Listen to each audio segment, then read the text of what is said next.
It's the SFL Nights it's the SFL Nights with A.J.Striker, with A.J.Striker. It's the SFL Nights it's the SFL Nights with A.J.Striker, with A.J.Striker. Ashley Jackson about the action. SFL news, come and join with interaction.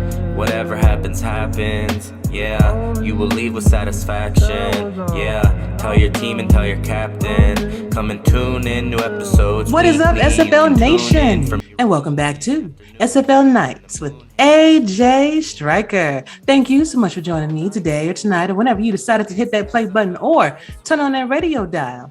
Really appreciate it, y'all. And look who I have here. Great panel of mine tonight. We're going to introduce them one by one. First up is we have the Commissioner, Commander-in-Chief himself, Mr. Cameron Irvine. How are you doing? I'm great, Ashley. What's up, everybody? Hey. And next up, we have Mr. Arizona himself, Mr. Eddie Gage. How are you? What up, though? All right. Next up, I have Mr. Mike All from the Jacksonville Kings. How are you, sir? I'm all right. What is up, though? Followed by Mr. Damon Simeon of the Houston Hyenas. How are you? Houston, what it do, baby? And lastly, I have Mr. Mike St. Green of the London Knights. Ooh, I was getting ready to mess that all up. No, he didn't. Here I go, y'all. You can tell that's a dude. You can tell he a wide receiver. Diva at his finest. You can tell he a wide receiver. Absolutely. Swallowing vomit was not part of the show description when I signed up. I already had to do it once. Oh man. Oh, that was classic. You should have played that at the convention, man. That would have been dope. So guys, Tommy walks into a room. Thank y'all so much. Thank y'all all so much for being here tonight. I really appreciate you for being my panel this evening. We are going to go over week 11 game day reviews. Great games to watch that happened over the weekends. Then we're going to slide over to my SFL chat around the water cooler, which we will be doing our week 12 pick'ems, and we will be having a very special topic question. In light of the recent AI issues of 2K8 that we experienced over the weekend, we're going to try to brainstorm some solutions or even talk to Cam to see if there are any solutions that we can come up with to kind of help cut down on some of these errors that occur. All right. Ashley, can we call the segment AI, what you doing? Can we call it that?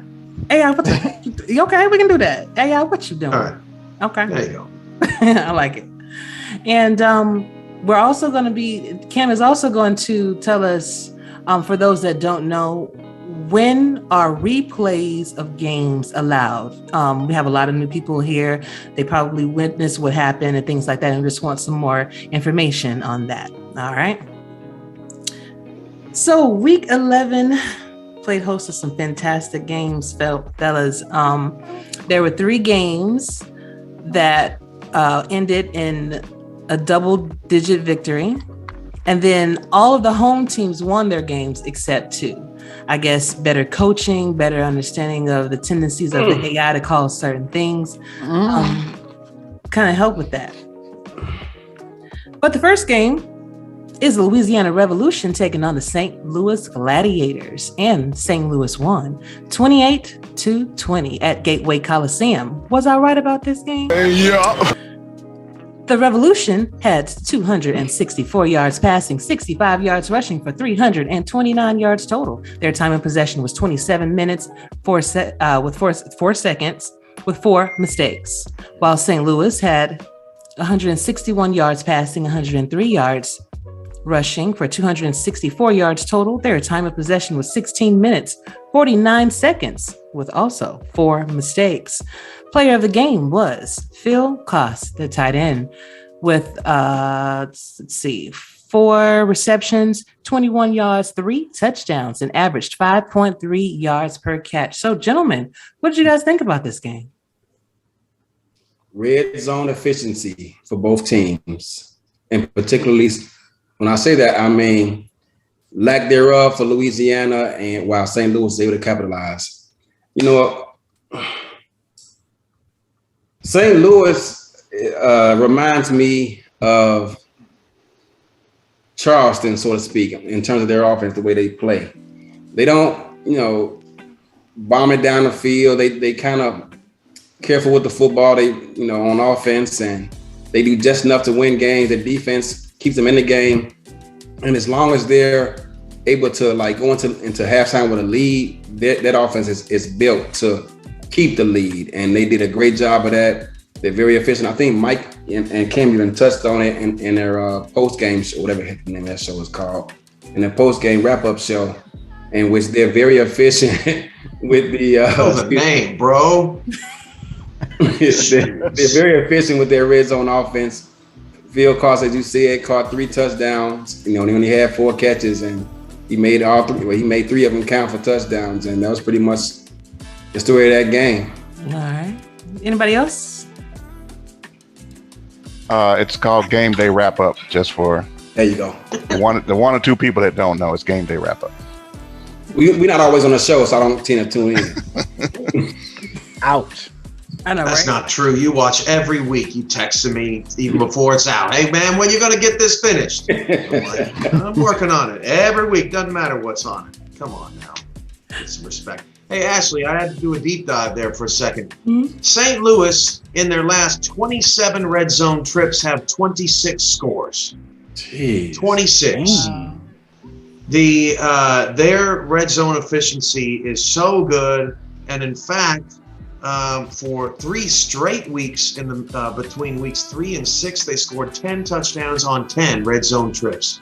So they are just crazy effective in the red zone. Louisiana have 4 trips. By the way, the one time they didn't convert was in that Louisiana game. Louisiana did get a stop, but Louisiana had 4 trips to the red zone. They only scored twice, and the 2 times they didn't were those last 2 drives in the last minute of the game. So St. Louis has been winning red zone almost every game this season in terms of their efficiency and scoring more touchdowns than their opponent. That's how they're winning all these games.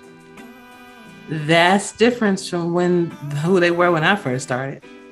Tell you what. Thank you, Cam, for that.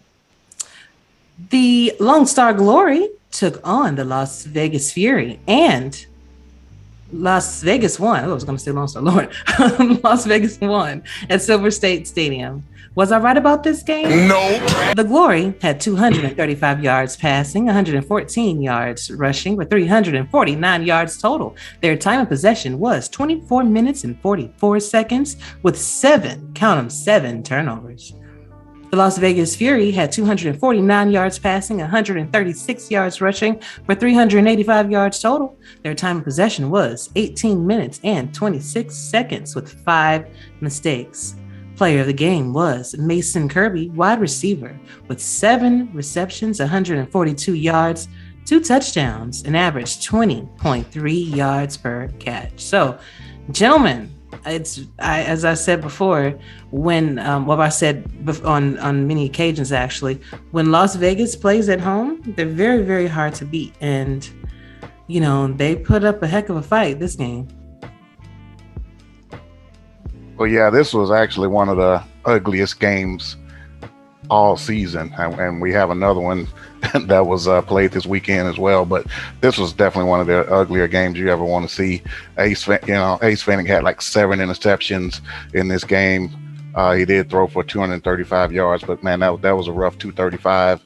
Ike McBride did have a solid game, had 113 yards rushing, but other than that, the Lone Star offense really didn't look good at all. We didn't see much of Greg Soto in this game. We didn't see much of Dave Axel in this game, and that's pretty much to this point of the season how Lone Star kind of turned things around and got back into the playoff picture. But we didn't see much of that. They had an opportunity to solidify themselves, with 6 wins, and basically laid an egg once they went over there. And of course, as you mentioned, Vegas, they're very strong at home. Scott Johnson had a big game, 136 yards. And as you mentioned, Mason Kirby with the 142 and a couple touchdowns. But, Lone Star didn't do themselves any favors offensively in this game, and that's why they took the L. Yeah, I agree with you. Lone Star just didn't get it done. But basically, Lone Star won time of possession, one of my favorite statistics there. 24 minutes to 18 minutes there. Then also, you got to look at third down percentage. Although Lone Star did win third down percentage with 33%, which is horrible, Las Vegas only had 8% of third down percentage, so Lone Star should have won this game. But, Ike McBride, 35 carries for 113 yards. That is a lot of carries for a back, if you ask me, in this league. Could have been there that she, got tired or so. But then you got to look at the six turnovers by the quarterback himself. That played a big factor in this game. You got to give kudos to Las Vegas for this win. But as you stated, that they're strong at home. I think it's the big bird that sits right there in the middle of the stadium that scares everybody that walks through that thing. That's right. That's right. Despite Lone Star's turnovers, they were in this game into the fourth quarter. Yeah. Gotcha. Anybody else? That's a crazy box score. Lone Star had 21 third downs. 21. Yeah, that's crazy. I was just looking at that, man. It's like 21 third downs. How does a team win a game by 14 going 1 for 12 on third down with 7 first downs? Big play. Mm-hmm. Crazy. Next up, we have a game that I'm sure Mr. Mike All will be happy to talk about. Mike. First today. No. The Florida Storm took on the Jacksonville Kings, and Florida won 35-28 in the Kings' lair. Was I right about this game? Yeah. Florida had 356 yards passing, 51 yards rushing for 407 yards total. Their time of possession was 22 minutes and 53 seconds with 1 mistake. Jacksonville had 257 yards passing, 108 yards rushing for 365 yards total. Their time of possession was 19 minutes and 19 seconds with 2 mistakes. Player of the game was Ron Cochran with 32 completions of 33 attempts, 356 yards, 3 touchdowns, and a completion percentage of 96.97. So, Mike, what happened, man? Man, we had a great game plan going in there, and it was a well-fought game on both sides. We should have at least tied it, if not won this game, but I think Marcus set the record for most interceptions in the end zone this season. I don't know the official stats on that. I guess we'd have to ask Cam or Rastelli about that, but we were trying to score the tying score, and Marcus just threw another one of those picks in the end zone, and it was one of those, unfortunate plays that happened to everybody. And we were right there. We only lost by 1 touchdown. It was a great game the whole way through. Just one little mistake killed us. Mm-hmm. The one incompletion Ron threw was a pick 6. Other than that, he was flawless. Not a ball hit the ground. I think they said that too. Not a ball hit the ground, including the pick 6. But man, as you get invaded, which is like a cat over there. But man, that Florida offense was. DeMond talked about my offense looking like Michael Jordan or whatever it was he said. Man, that's how Florida's offense looked. Jacksonville just couldn't get that one stop on third down to get off the field and get our offense a chance. But yeah, like he said, those turnovers, inopportune turnovers, just hurt them. Here's a stat line I'd like to talk about. Third down percentage. Jacksonville wins third down percentage, and also they win fourth down percentage as well, 4 for 4. But this game here was straight back and forth, man. But that fourth quarter, basically did it. for Jacksonville, with the Storm just basically put the nail in the coffin there. The 2 picks from Dunhill was very, very costly in this game.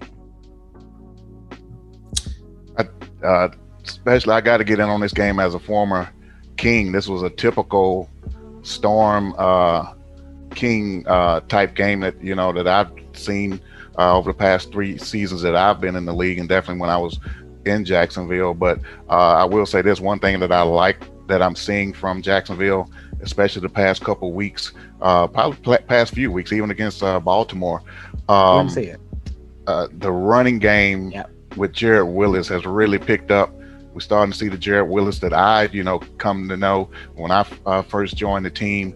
And, he went over 100 yards again this week. If these guys can eliminate some of the interceptions and turnovers that Mike was speaking of, they're going to be a force to be reckoned with again next season. Hey, and they're not out of it this season. Obviously, they're going to need a whole bunch of help. But one deep dumpster dive that I did earlier today was that Marcus Dunhill is second in the league in dropbacks and pass attempts, and he's only been sacked like 18 times.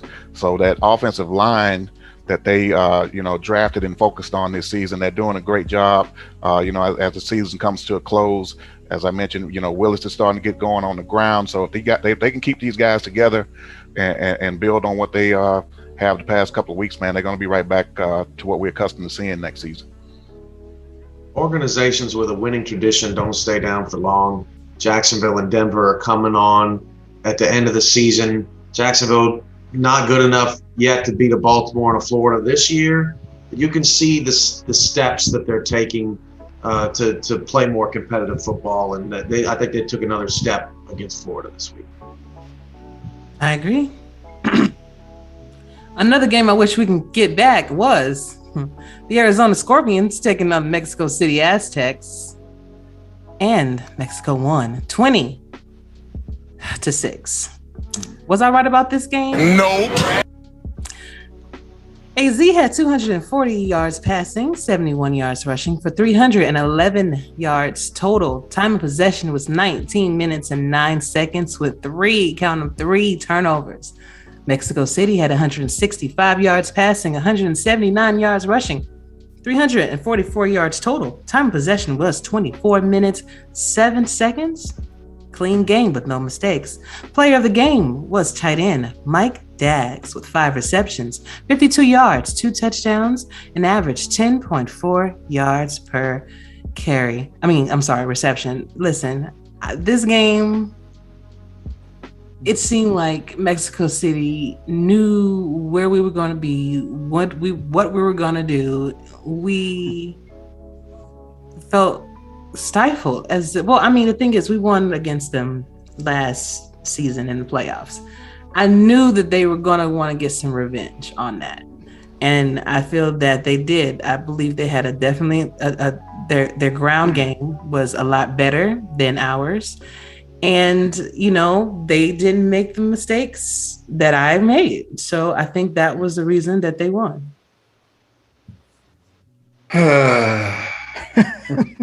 So I remember, first of all, this Mexico City defense is not the Mexico City defense from last season.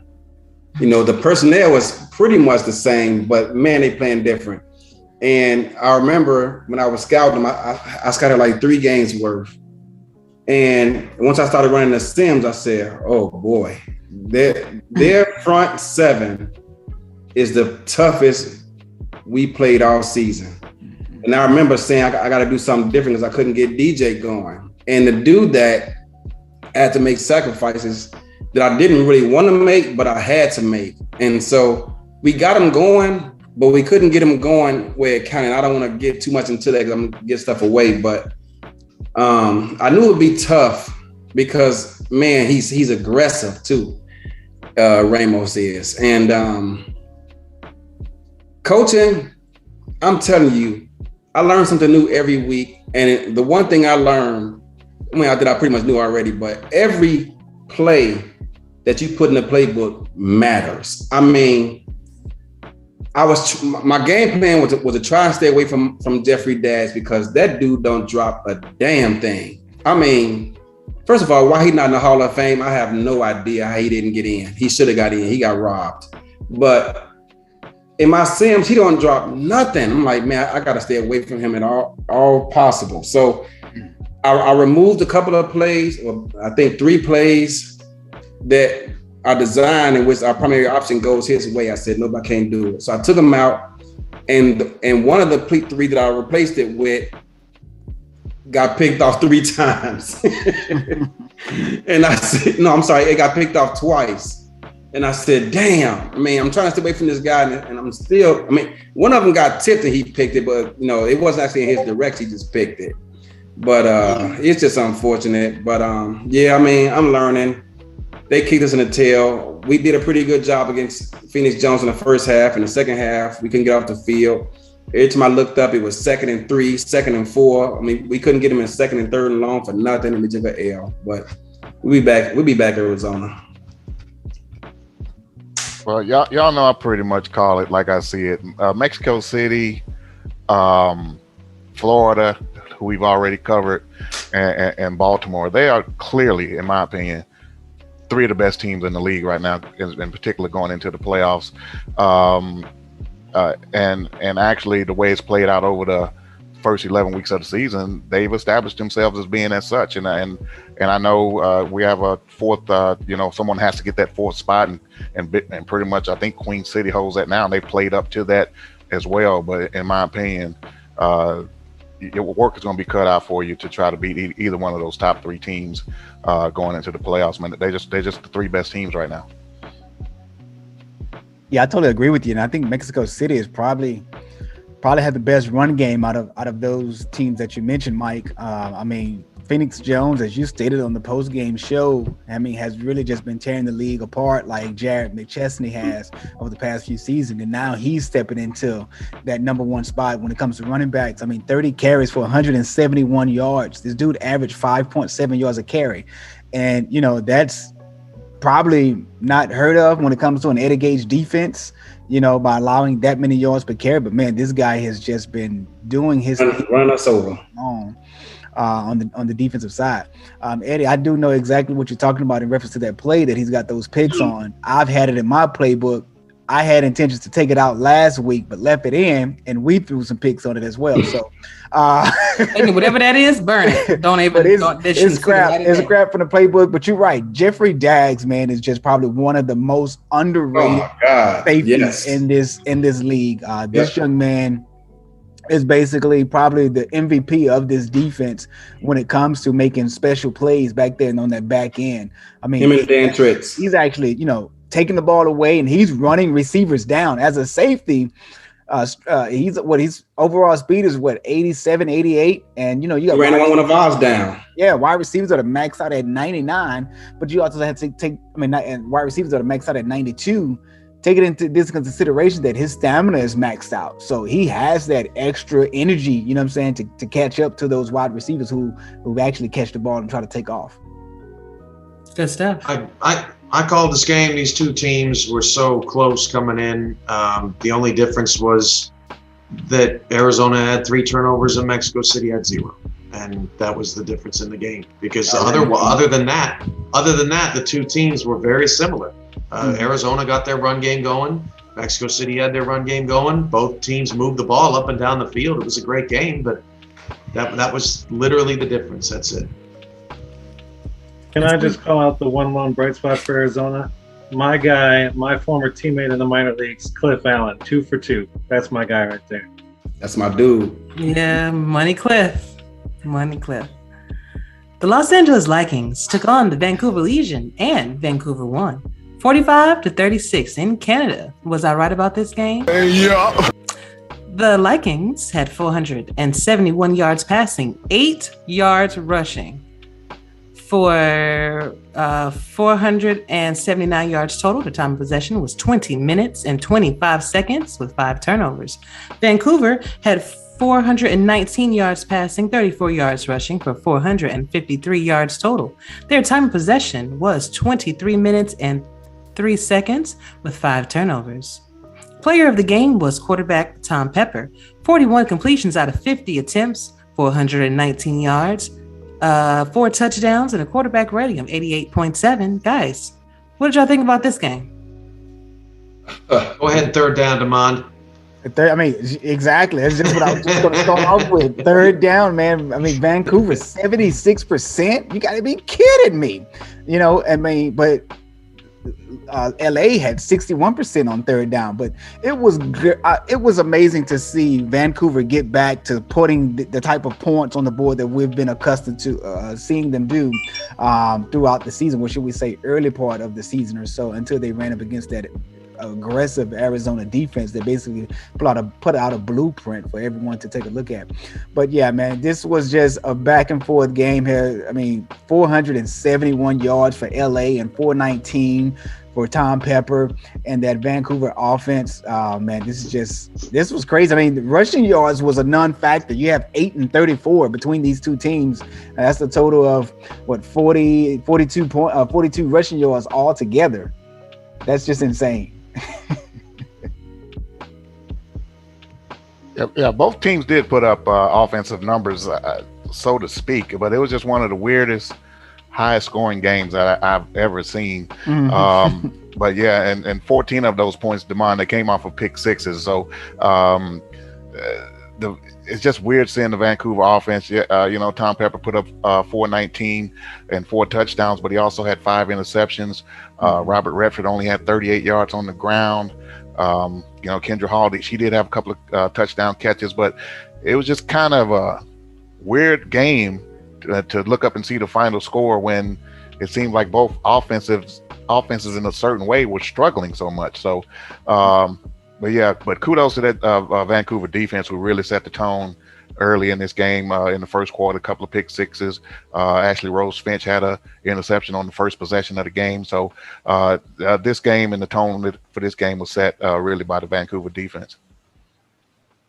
Yeah, that first quarter did LA in. It was hard to come back from.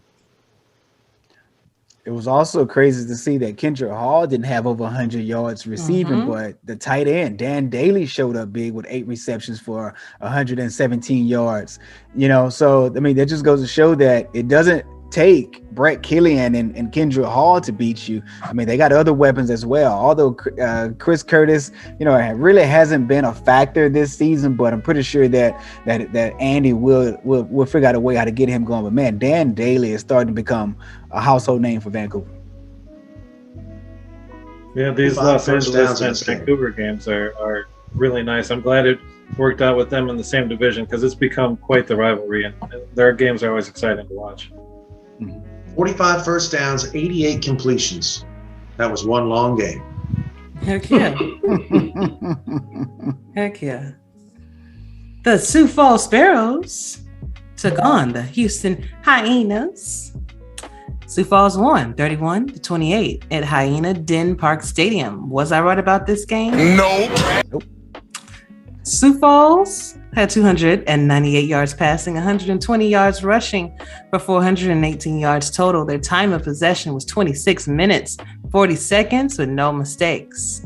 The Hyenas had 319 yards passing, 33 yards rushing with 352 yards total. Their time of possession was 17 minutes and 1 second. 2 mistakes.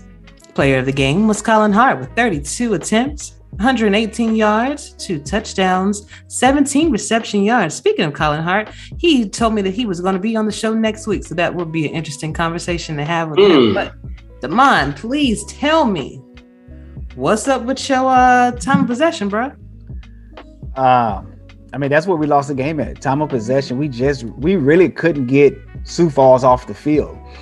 And you also have to take a look at this. Sioux Falls has some really giant wide receivers, man. Those guys are 6'6", 6'5". Yeah. And when you match up against cornerbacks that are 6'1" and 6 foot tall, that's basically a field day for those receivers. Just throw it up as for 50-50 balls, and they're pretty sure they're going to come down with it. But Colin Hart basically had an outcome game. Of this probably was his best game of the season. Probably the last 2 seasons, if you ask me. 118 yards, 2 touchdowns, 30 plus carries on the day. So that played a really big factor in it. They beat us on third down as well. Then also, you have to take into consideration the turnovers that we had, and basically, we just couldn't get this team off the field. We're basically,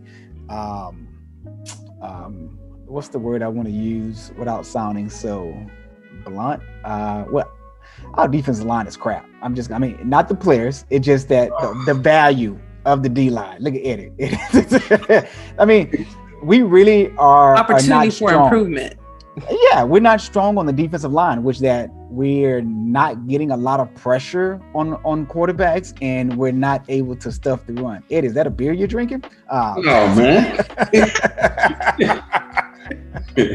But no, once our defensive line get to the point where that we're able to stuff the run up the middle, because that's all where Sioux Falls ran the ball right up the middle on us. And although we did get pressure, with Frank Stackhouse, who had a really great game for us, other than that, the defense of line is basically where we're probably going to be targeting this offseason for some help or making some adjustments defensively or so.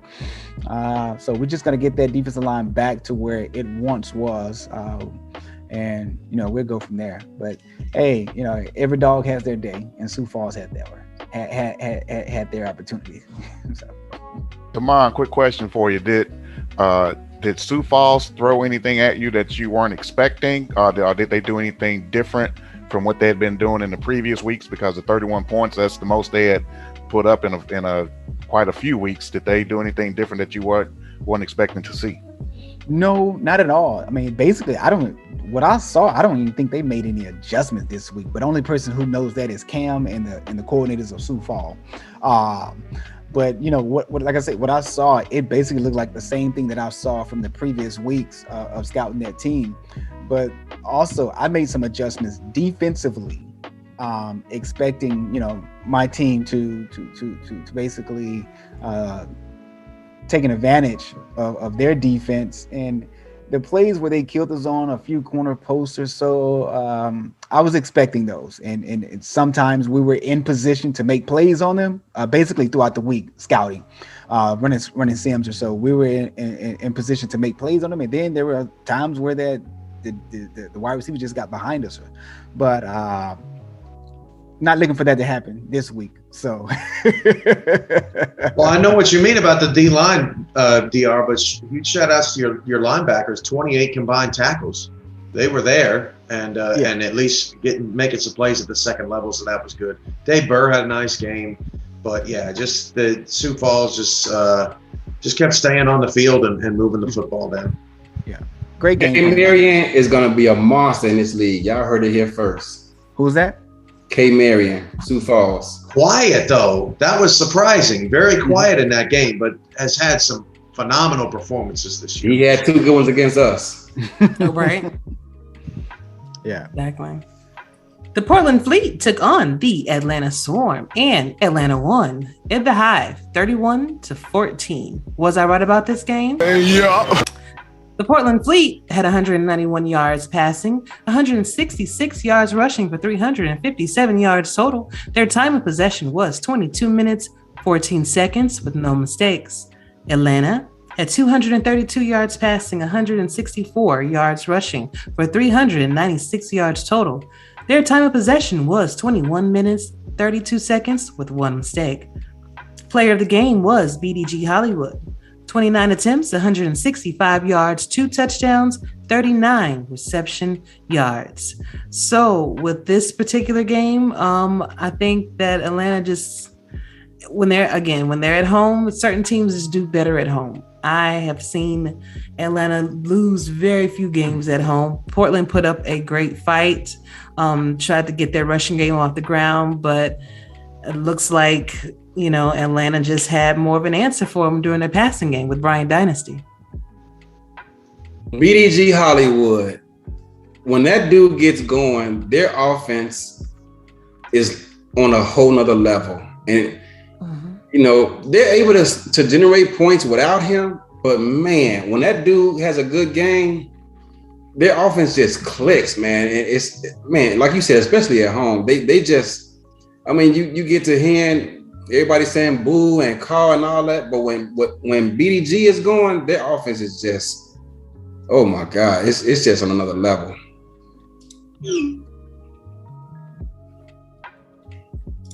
Anybody else? All right. I mean, I know it sounds funny to say it, but they kind of shut down Ezekiel Love, though he had 21 carries for 150 yards. That's how they beat him. They kind of shut him down. Yeah, despite him getting that yardage he did get, you're right. Atlanta, they're flying under the radar a little bit, even though obviously they're division champs and 8 wins. And they were one of the teams that I predicted that would possibly end up in the championship game this season, in the preseason thing show that we did. But they're kind of surprising me a little bit, especially with the way that they started the season. The offense, as Eddie mentioned, this past couple of weeks, BDG has really gotten going on the ground. Bryant Dynasty has turned his season around over here in the past 2 or 3 weeks or so. The turnovers are down, and Atlanta, they basically told Portland, hey man, go sit. You still at the little kids table at Thanksgiving. You're not allowed at the big boy table just yet. And they pretty much just dominated this game from really the second quarter on. I mean, they were up 24-7 at the half, came right out. Third quarter, first possession, made it 31, and they just pretty much coasted the rest of the way. But yeah, Atlanta's going to be one of these teams also in the playoffs. And, we know Mark has a championship on this belt, so he knows how to get it done. It's going to be really interesting to see how they compete when the playoffs get here. I was looking for a correlation between O.J. Bruin's passing yards and Portland wins, thinking that, when O.J. Bruin goes off, they win. But I couldn't find any games where O.J. Bruin goes off, whether it be wins or losses, except for the time they almost beat Baltimore in overtime when Bruin was 22 for 28 for 347 yards. And they took the undefeated Vultures to OT. Where's that O.J. Bruin? They need that O.J. Bruin if they're going to go far. Noted. The Tulsa Desperados took on the San Diego Mavericks, and San Diego won 26-23. This game went into overtime at Robert Hansen Field at Lee Archer Stadium. Was I right about this game? Yeah. Tulsa had 291 yards passing with only 57 yards rushing, 348 yards total. Their time of possession was 26 minutes and 13 seconds, and no mistakes. San Diego had 369 yards passing, 93 yards rushing, for 462 yards total. Their time of possession was 23 minutes and 6 seconds with 1 turnover. Player of the game was wide receiver Liam Hammer with 8 receptions, 217 yards, 2 touchdowns, and 21.7 yards per catch. So, gentlemen, this was one of those games that kind of went a little... I will say that people thought that things were going to work out one way and they didn't. And it kind of turned into something else. But what did y'all think about the game overall? This just goes to show that a game is never over until the clock hit zero. Mm-hmm. Even when my team is playing and let's just say we're up 28-7, I'm never to the point where that we winning this game. Because I've seen it happen so many times before where that a team will come from behind and sneak up on you and beat you, So you just can't get too complacent, about, hey, we got this here. It's the fourth quarter. We're about to win this game. No, the game ain't over until the clock hits 0, 000. And that's basically it right there. And this just goes to show you that San Diego is going to continue to fight until the last, whistle is blown. And that's just exactly what they did. And deep in that fourth quarter, actually being on the broadcast and calling this game, it was fun to watch both teams, battle a lot. Actually, Tulsa came in with a great game plan, basically came off on fire, through the first part of this game or so. And like I say, San Diego probably wanted it more. Yeah. I was at work trying to watch the game. I was watching it periodically, tuning in, and I left. It was probably like 5 minutes or so when it was left in the game, like, well, they got this in the bag. And I started driving home. And I think I was on the phone with you, Damon, with you and Mark and somebody else. And it's like, man, did you see that? Yeah. He said, did you see that Tulsa game? I said, yeah, they won. And somebody said, no, they lost. I said, wait, what? And I couldn't believe it. So I got home. Once I kissed the wife and hugged my daughter, I tuned in and watched the game. I'm like, oh my God, bro. Man, I know Tulsa. And I'm reading the chat and people are dejected. I mean, congratulations to San Diego, but man, that's a tough way to lose a ball game, man, for Tulsa. Yeah. Sometimes you're the dog treat, and sometimes you're the dog. That was a rough break. We'll get into the game more a little later, obviously, but that was just a tough break. Gotcha. I just need Tulsa to keep their heads up and come through with another great game plan and beat Louisiana this weekend. That's all I need to happen. On to the next one. Fort Worth Toros took on the Denver Nightwings, and Denver won 25-20 at Richard L. Snowden Stadium. Was I right about this game? Yeah. The Toros had 205 yards passing and 94 yards rushing, 299 yards total. Their time of possession was 20 minutes and 40 seconds with no turnovers. Denver had 228 yards passing, 128 yards rushing for 356 yards total. Their time of possession was 22 minutes, 53 seconds with one turnover. Matt Finnick was the player of the game, kicker. Field goals, he had 6 field goals made out of 6 attempts, and his longest attempt was 51 yards. It is very interesting to see a kicker as the player of the game, but I guess if you make it 6 field goals and your longest one was 51, you deserve to be, huh? There was a defensive game throughout. Mm-hmm. It went back and forth for about 3 quarters. In the fourth quarter, I think it was, in the fourth quarter, London. Denver scored a touchdown or a field goal or something. And after that, their defense just took it to another level that Fort Worth was unable to match. And I noticed in that game that Denver, they didn't do a lot of press coverage, but they played off man. And Fort Worth had no answer for it throughout the contest. They couldn't even get Robert Garrett Jr. going too much. And that was the difference in that ball game. I mean, in the fourth quarter, like I said, Denver's defense, it took it to another level. Fort Worth was unable to match it, and once they got that, 1-score lead, I believe it was, I think it elevated to 2 from there, and the game was over.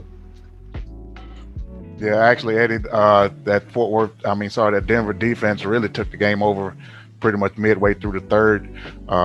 Fort Worth scored their last points like at 4 minutes left in the third, and that was pretty much it. And as you mentioned, that defense took over, had a big touchdown catch from Jeremy Mosley at the end of the third. Oh yeah. And Finnick added 3 field goals in the fourth, and they pretty much closed it out. Denver is another one of these teams. Obviously defending champs. Playoff hopes are very, very slim, but they are starting to put things together these past couple of weeks as well. So season 18, man, everybody look out. I think the Nightwings are going to be right back to what we're accustomed to seeing them, in the playoff hunt. Totally agree with you, Mike. There, one thing I've seen Jeremy post in the owners' channel was that I can't wait to get a finesse back. I mean, like, damn, you had Jerry McChesney, who was a monster as a quarterback, and he's always stated that, and you're starting to see how he's basically getting things going with Bailey O'Shaughnessy. Did I say that name correctly? You did that time. Okay. Thanks, Eddie. Because somebody ripped me in the comments one day. Sam said his name 3 different ways. You did. But yeah, he's basically starting to become a factor for this offense, and you just can't sit back and play, quarters coverage versus this offense. You got to start taking this guy into effect, and when it comes to your game plan, and he's starting to be like I say, become a factor here for this Denver Nightwings offense. And Mike, you're right; they're probably going to be a team to be reckoned with come next season. All right, gotcha. The Carolina Skyhawks took on the Charleston Predators, and Charleston won 13-6. At Fulton Moultrie Memorial Stadium. Was I right about this game? Yeah. The Skyhawks had 256 yards passing, 43 yards rushing for 299 yards total. Their time of possession was 18 minutes and 33 seconds with 6 turnovers. Charleston had 138 yards passing, 85 yards rushing, 223 yards total. Their time of possession was 25 minutes, 27 seconds with 3 mistakes. Player of the game was Jack Brown. 1 interception, 1 touchdown, 8 tackles, 1 pass deflection. So it seems like that turnover bug was the one that did the Skyhawks injustice, and then not being able to get their offense going too much, looks like. Yeah, these teams were pretty evenly matched in this game. Mm-hmm. It was definitely back and forth, but those interceptions, that really cost Carolina.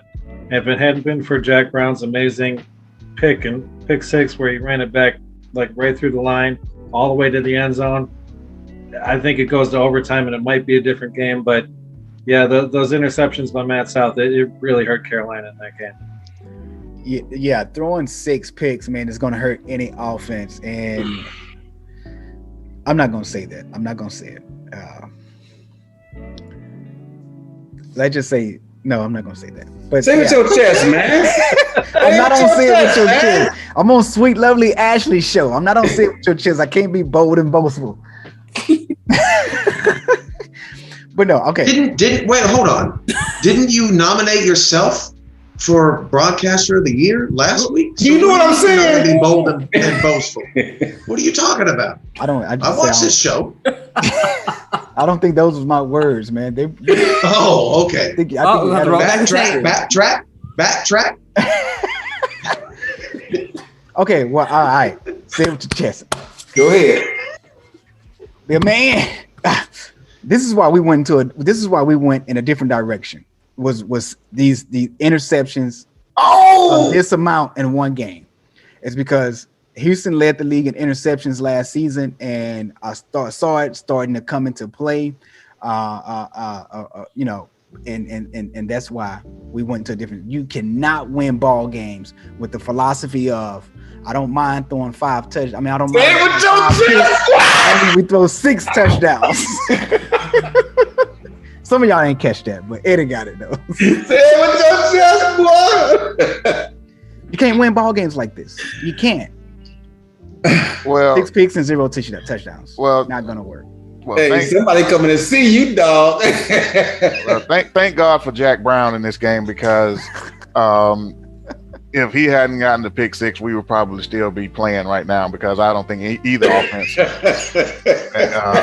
were capable of scoring any points this past weekend, because, I mean, it was just one of the ugliest games. It was an ugly game 1B, guys. We had ugly game 1A with the Lone Star game, but yeah, the offenses were horrible. Cam and I had a game break set up to cover an interception, and before we could get to the game break, there were 3 other interceptions, and we had to comment on the 4th interception. It was just a horribly played offensive game, and even to seal the victory for Charleston, Corey Mena had a controversial interception in the end zone to seal the victory. But thank God for Jack Brown. But yeah, congrats to Charleston for getting the 6 wins. They are definitely in playoff position right now. And hey, man, they got to see what happens with Jacksonville to get out of to stay away from that 6-6 and probably what's going to be at least a bunch of tiebreakers if they don't pull it off against Jacksonville this weekend. This is where I'm at with this game. Charleston's been playing pretty good defense all season long, so it's tough to say one way or another, regarding Carolina. But Charleston played a defense that has been struggling. Carolina's been really struggling defensively, and Charleston's offense couldn't do anything. That ought to give Charleston some big concerns about their chances, whether that be beating Jacksonville or in the playoffs or whatever. They got to figure out something different on offense, because they shouldn't have scored 6 on offense against Carolina. I'm not saying that Carolina's a bad team, but their defense had been struggling. Charleston's defense has been playing very well. So, yeah, Charleston's offense, they've got to figure some things out here. Yeah, looking at Charleston offense, man, they only average 18.7 points per game. That is, I want to say that's bottom in the SFL, if I'm not mistaken here. Well, actually only Fort Worth and Tulsa are lower than that, along with Sioux Falls at 16. But man, 18 points a game, that's a no-no here in the SFL. You have to put up points in order to win these type, some ball games here. You making it to the playoffs, you looking to get eliminated in the first round, if you don't put any points on the board, unless your defense is just going to play lights out. Good points. The Queen City Corsairs took on the Baltimore Vultures, and Baltimore won, remaining undefeated 30-21 at Vulture Stadium. Was I right about this game? Yeah. Queen City had 128 yards passing, 179 yards rushing for 307 yards total. Time of possession was 22 minutes and 27 seconds with 4 turnovers. Baltimore had 210 passing yards, 146 rushing yards for 356 yards total. Their time of possession was 21 minutes and 2 seconds with 3 mistakes.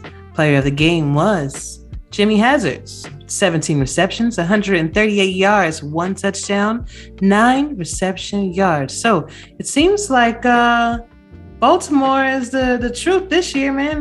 T-Pat and they have been ever since I've been in the league. Baltimore is just one of those teams that you have to prepare for. You can't just throw something up against the wall and hope that you're gonna beat them, because you're not.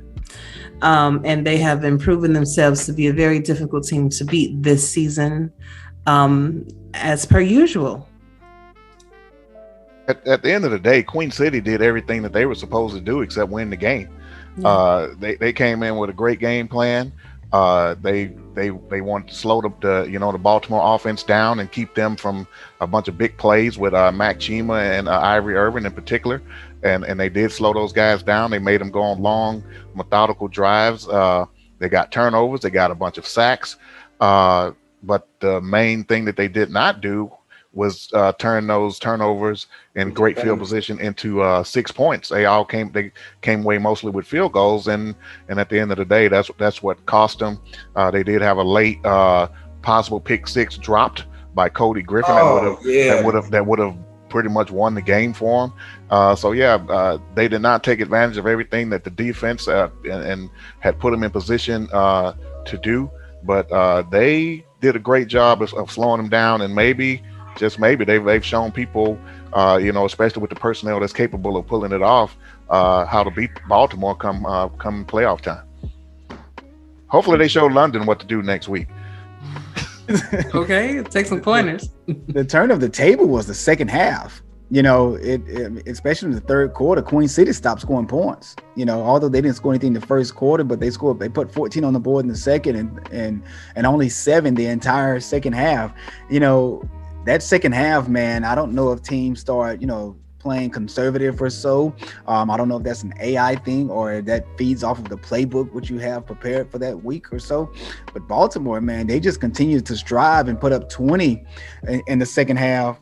And that's, that's just my take on it there. And then also, Queen City won third down percentage, wasn't by much, but they did win third down and time of possession. But like you stated, Mike, they had that opportunity for a pick, and they just couldn't get it in, get that pick, and actually turn turnovers into points. There, you got to put 6 on the board when you get those turnovers. Those are crucial, man. Anytime you can steal a possession from another team, that's like knocking on his door and taking food off his table.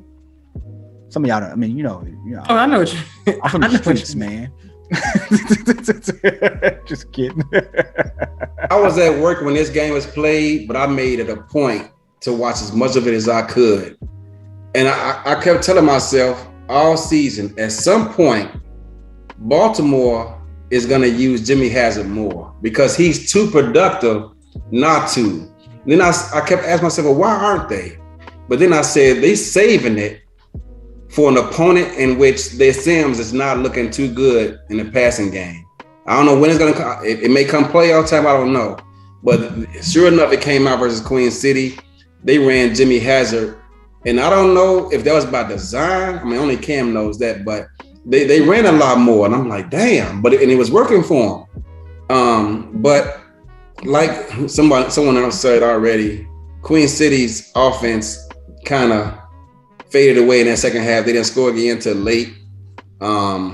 It was pretty much all she wrote from there. I mean, they scored a touchdown late, but at that point, they were down, I think, 15 or 16 points, something like that. And one thing, man, BJ Lovelace is my dude. You know, we from the crib. He grew up right down the street from me. But when that dude, when Queen City scored a touchdown, when Baltimore scored a touchdown with I want to say it's like 7 minutes and 45 seconds left to put them up 15. He said, "Good game." And I'm like, damn, bro, you the GM. You know, what kind of precedent is you setting to the rest of the squad, man? It's 8 minutes left. And you know one person who don't want to see that is the guy who come up with those, who's the coach, who's running those sims all week, spending those hours when you sleep. Man, we want to hear that, man. He's sitting there telling them good game. No, dog, don't do that, man. And sure enough, Queen City marched right downfield and scored that touchdown to bring, I think they was down 6 at that point. And I said, yo, BJ, is the game still over with? He didn't respond. So, BJ, you my dude, man, but you need to be a leader and lead by example, dog. Don't ever concede telling folks good game, and it's 8 minutes left, dog. Don't do that, man. Yeah. Good point, Yeah, man. I thought Queen City had a good shot there in the second quarter when they were up. Because I was a bit distracted, so I didn't get to watch the whole game. But I was like, all right, Queen City, they might shut down Baltimore. They might be the team to take them down. And came back later on, and I was like, oh, man, this whole thing turned around. Just Baltimore is just so tough to beat right now. Mm-hmm. Very powerful team. Gotcha. And last game was the DC Dragons taking on the London Knights in Queensway, and London won 17-13. Was I right about this game? Yeah. The Dragons had 225 yards passing, 102 yards rushing for 327 yards total. Their time of possession was 23 minutes, 38 seconds with 3 turnovers. London had 248 yards passing, 3 yards rushing. There are 3. That's about right. I wrote that down wrong. Excuse me. That's what we do. 151 yards total. Their time of possession was 20 minutes, 22 seconds with 2 mistakes. Player of the game was quarterback Johnny Pickner. 38 completions out of 47 attempts, 248 yards, 2 touchdowns, and a quarterback rating of 85.1. So, Mike, how did y'all win against DC? Well, first of all, I want to know why Johnny wasn't officially credited with a reception in the stats. That's what I want to know, because he did complete a pass to himself, and he's not showing up. He's not showing up. Corey Mentor and put in a website ticket just like everybody else. He's not showing up. He's not showing up in receivers as one catch minus 5 yards. But anyway, we basically won this game because of my 42 yards and my touchdown. Oh my God! What are you talking about? He loved the ask that question, but no, the defense really, the London defense really has stepped up the past 2 weeks, really, and have made teams work to get first downs and no big rushing plays. Fortunately, we did catch a freeze. I mean, either way, we were ahead when the freeze happened, but we did give up a long 97-yard touchdown run to Kevin Say in the first game. But ironically enough, as watching the second game, it was playing out in a similar way to the way the first game was playing out. We had in the first game we had a deep punt inside the 5. That's when Kevin had the 97-yard touchdown run. And ironically enough, in the second game we pinned him inside the 5, and he broke out for like a 20-something yard run. I'm like, wow, I thought he was actually gonna do the same thing in the second game. But and that brings the question: is it coaching or is it AI? It hammered home to me. It's coaching. I mean, it's going to play out very similarly to how it's going to play out no matter how many sims you run. Yeah, the winner or loser may change based on a play here or there, but yeah, it's definitely coaching. And but yeah, the London defense stepped up in this game, and they slowed Kevin Say down enough to keep him, within reason. I think he had right at 100 yards, and our secondary played well. And DC, they came out with a great game plan to try to slow us down and try to slow our passing game down, which they did for the most part. But fortunately enough, we were able to come away with the victory and keep our playoff hopes alive. Yeah, to what you were saying, Mike, before the freeze, Kevin Say had that 97-yard run. Well, London kept Kevin Say at bay, and it turns out that was what was going to lead DC to a victory, because that passing attack had no answer for that London defense. And so once Kevin Say was kept in check, and once it was all on synergy to work against that secondary, DC just really didn't have a lot of answers. And one last point, Mike St. Green's tombstone is going to read, "I'm the best looking guy here." That's what's going to be on there. That's crazy. You're crazy. Y'all won because of your 5 catches. Give me a break. Give me a break. Give your defense some credit. 6. Give your defense some credit. Go check the stat sheet. 7. Yeah. Call him Mike St. Green, the stat sheet stuffer.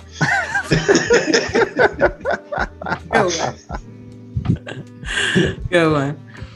Well, it's one thing that can be said, man, with all these coaches put in very, very hard work, and with Cam, throwing them curveballs. Hey, let's do legend setting. Let's make your job a little bit more difficult. People are proving themselves. That wasn't me. That wasn't Cam. That wasn't Cam. Yeah. Oh. People always throwing me under the bus when there ain't no bus there. So whose idea was it? Whose idea was it? All the owners said, we're losing all these games because we're not at home. Don't put me in that. Don't put me in that. Don't put me in that. It's my fault. It must be something else. So we looked at it. And in fact, all pros showed a tendency of, having an unfair advantage. So all the teams, man, they worked their butts off. They ran a whole season worth of sims, and they said, "Hey, man, this legend setting stuff looks pretty good." I said, "All right, let's go. Let's give it a shot." And they were right. It's pretty awesome. I think that's just how I go. That was one of the best check marks that owners have done, working together, putting positive influence on gameplay that we've seen in a long time. Great work by them. I didn't have nothing to do with that. Oh, okay. Go ahead. Ever since we moved to legend status, my home field win percentage has dropped tremendously. Well, apparently that's what y'all wanted. And that must be all legend settings. Hey man, I'm just saying it's the difficult level is it brings great competition on that settings. It really does, and it actually makes it really hard, for you to win. You really got to bust your butt. These past 2 seasons, I have really just had to grind to try to get a win, So it's hard out here for a franchise, or should I say for a coordinator. But to your point, Damon, 3 seasons ago, you probably beat Sioux Falls in that game, right? On All Pro. Oh, most definitely. I mean, that's the difference. It's just harder to win any game, no matter where you are. It is, and I've noticed on this settings, like if your offense is not all gas, no brakes, if you go conservative in the second half, there's an opportunity for that team to come from behind and steal that victory from you. Because let's just say if you're not converting third downs, to keep the chains moving and to keep running the clock, you basically giving the game away. And that's where I'm at right now, is that I'm trying to get to the point where we're not running the ball so much in the second half and not running the ball on 3rd and 5. I'm right now, I'm adjusting the run ratio percentage. I'm running a sim right now where that I've adjusted the pass percentage a little bit higher, and heck, Take a page out of the London book and you won't Oh, run the ball at all. I am not going 75. I am not going 75% pass ratio. Warren Murray will be a free agent at the end of the season. You do that. He sure will. But can I ask a question? Can I continue this in my car? I have to go and pick up my daughter from this. Sure, absolutely. We're just getting ready to start going over pick'ems. I get you guys in the Batmobile. Yeah, no worries. All right. So, good stuff. You know, I think that the legend settings definitely did make things a lot more competitive, and you know, it makes you put your thinking cap on. It makes things, I think, a little bit better in a sense, so you won't get bored. There's always something for you to try to figure out. You know, there's always something, some way for you to have opportunities to improve. So kudos to all of you coaches doing your thing out there. Kudos to everybody making progressions. We are in our last week, so we got to finish up strong. Speaking of last week, we're sliding over to SFL chat around the water cooler, and we are going to be doing our pick'ems now. Cam, how are you doing pick'ems? I'm just going to give you keys to the game. Okay. Gotcha. All right. So before we start on our pick'ems, if you want to know more information about us, visit our website at www.simulationfl.net. If you want to find the channel on your device where these games will be played, if you're looking for Next Level, visit itsnextlevel.com. If you're looking for the fans, visit ftfnext.com. All right. So on Saturday, October the 9th, Mexico City Aztecs will be taking on the Houston Hyenas, and then, of course, he leaves. But that's he was going to pick Houston anyway. Exactly. So we already know that one. At 12 o'clock on SFL's Twitch channel. It's going to be a great game to watch. I am going to go with Mexico City on this one, though, even though Houston will be at home. Mexico City. They just dog walked us, so I go Mexico City. It's going to be a thrashing. Mexico City all the way. Damn. Houston, no, I don't know. Houston plays Mexico City tough. That all-time series is tied right now. I think the key to the game is Mexico City just trusting who they are. I think as long as they don't overthink it, they have the better team, the more talented team right now in this moment, and they'll be okay. But Houston makes Ramos think, so we'll see what happens. All right. And of course, we were going to say DeMai goes with Houston. And at 12:20, the Denver Night Wings will be taking on the Sioux Falls Sparrows. SFL's YouTube channel. It's going to be a great game. The Sparrows will be at home, but I think Denver is going to walk away with the win. Denver's been playing good football as of late. Sioux Falls got their second win of the season, but I'm going to go with Denver. I think the easy pick would be Denver, but with what Sioux Falls did last week with the offense coming on strong last week, I think they're going to get two in a row. Sioux Falls. Mike makes a good point. Do we see last week's Sioux Falls, or do we see the rest of the season Sioux Falls? They're going to definitely make it a game, but in the end, I'm going to give the nod to Denver.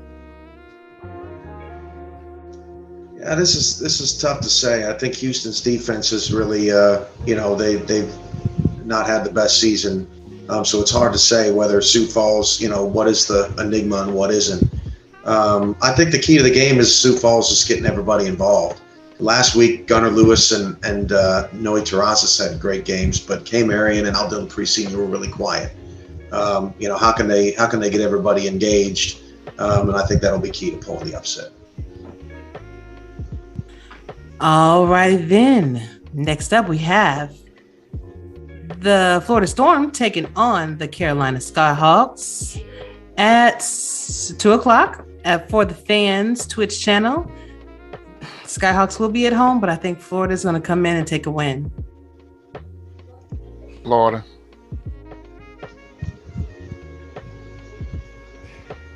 It's almost pointless scouting Florida's defense because they never show you the same thing consecutive weeks. You got to research 3-4 games. So if you don't get them early in the season, it's a wrap. I'm going Florida. I mean, it's hard to go against Florida here. Carolina can give them a game, but Florida is hard to beat, and I've played them twice. I know they're hard to beat. My only prediction on the positive side for Carolina will be that Harish will live through this game. I'd like to see, Logan Jack's shown some flashes over the past few weeks. I think the London Florida can be effective against, the London formula can be effective against Florida again. Get Logan Jack going, run some ball, chew some clock, and I think that gives Carolina their best shot. All right, gotcha. Now we have, here comes Damon. Let me let him back in.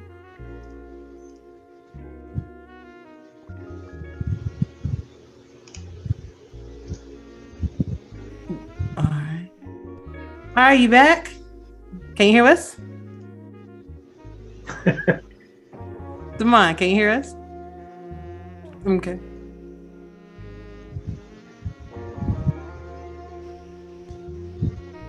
Well, why? Come on, who's that kid you just hit? Stop it. Oh, stop it. Damon, blink twice if you're in trouble. We can't see. He's bleeding. While he is connecting to audio, next game will be the Jacksonville Kings taking on the Charleston Predators at 3:10 on the SFL's Twitch channel. And Charleston will be at home, but I think Jacksonville is actually going to pull off this win. Charleston, historically, at least the past couple of seasons, have played Jacksonville pretty tough. They've been one of the tougher matchups for Jacksonville. But with all that being said, I think Jacksonville, they're putting some things together here the past few weeks. I don't think Charleston's going to be able to score with them. I don't know if they're going to be able to slow them down enough. Jacksonville likes to throw it around.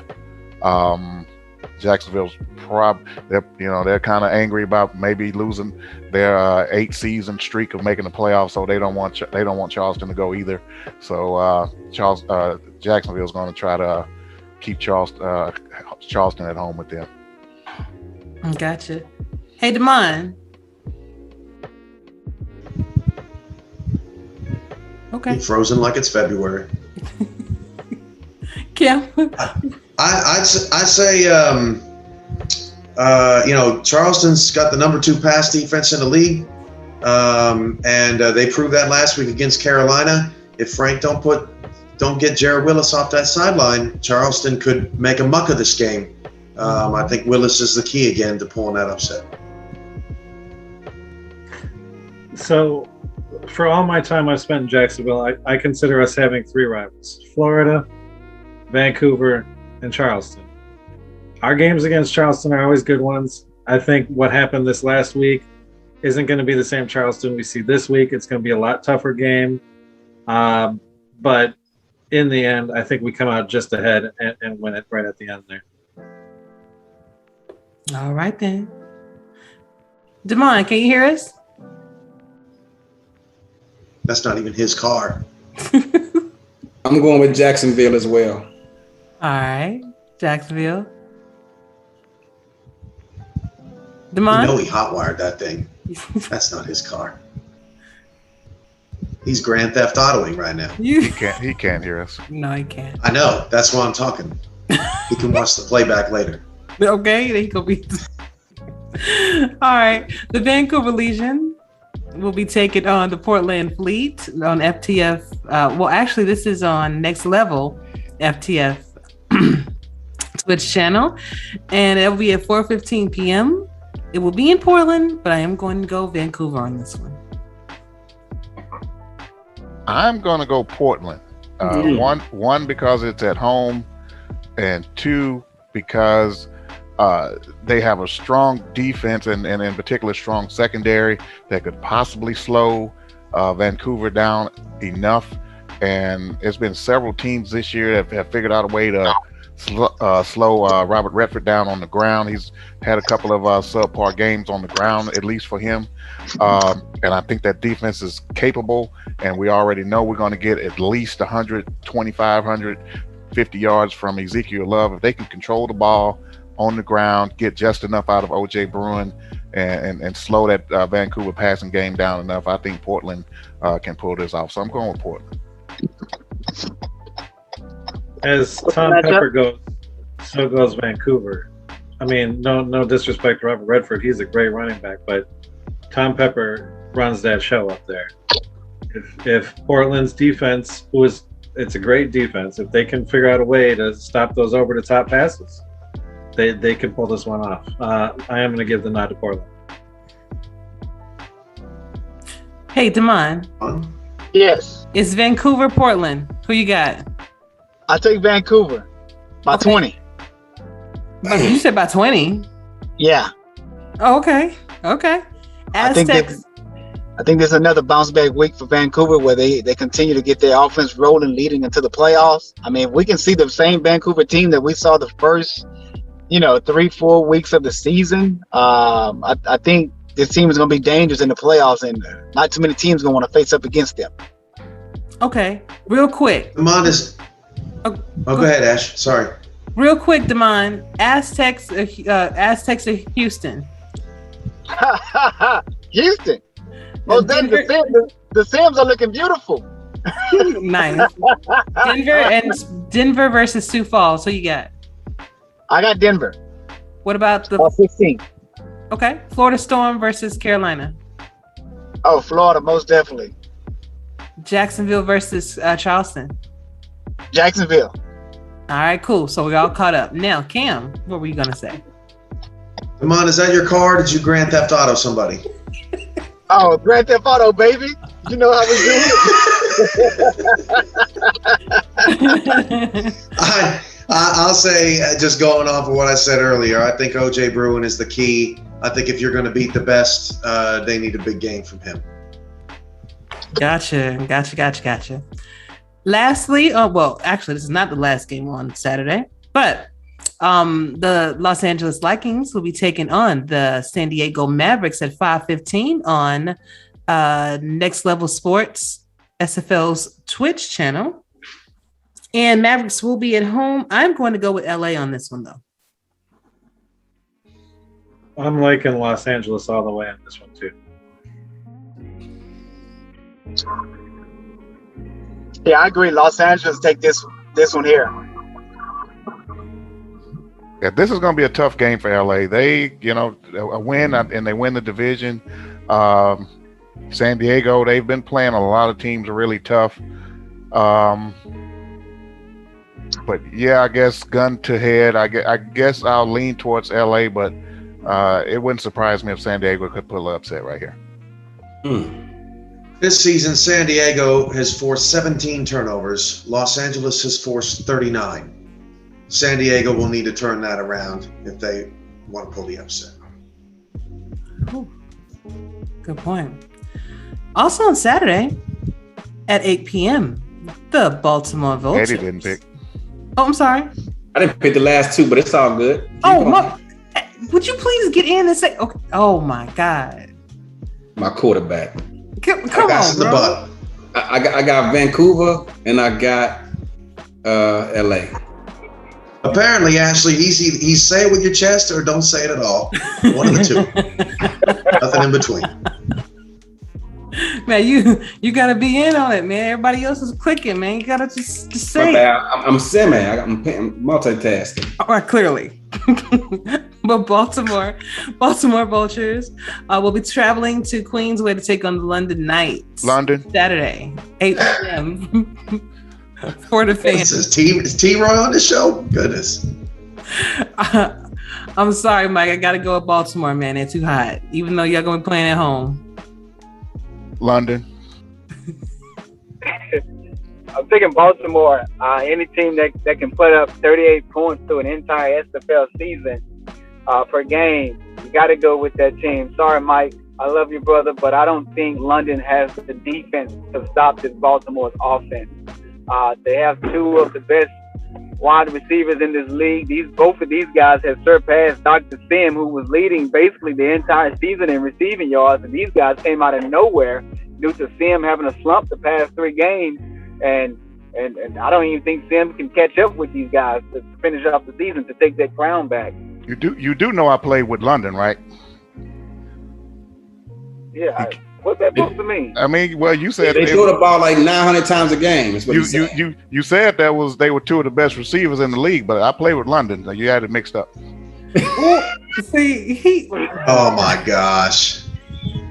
All right, listen, I'll save everybody from that stupidity. So, I mean, the last time these teams played, Pickler threw for 562 and London scored 34. The problem was Pickler threw 7 picks and he was sacked 7 times. If they can just take that away, this game could be interesting. But the key will be, can they take that away? That's the hard part. I got Baltimore by 1. What?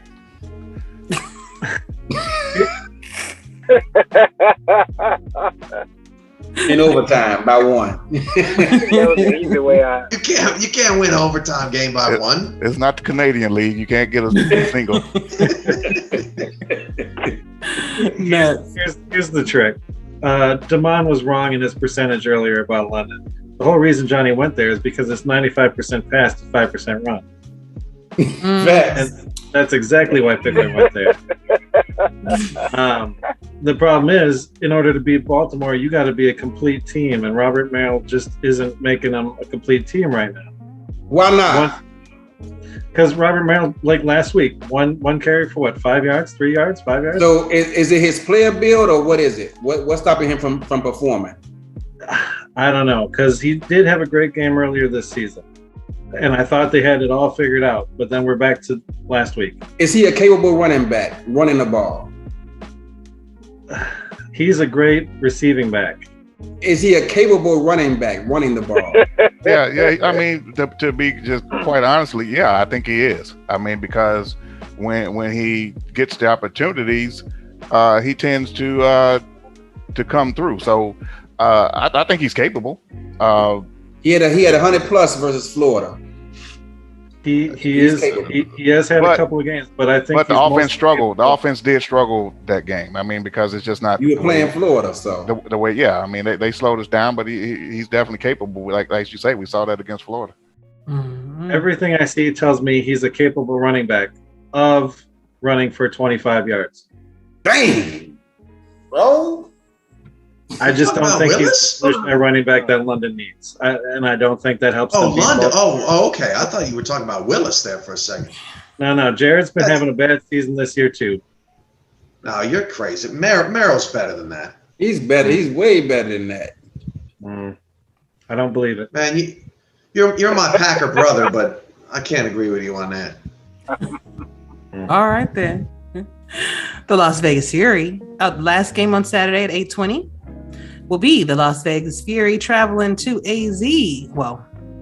traveling to Arizona Scorpion Stadium and taking on the Scorpions at 8:20 p.m. I am going to go with, of course, Arizona.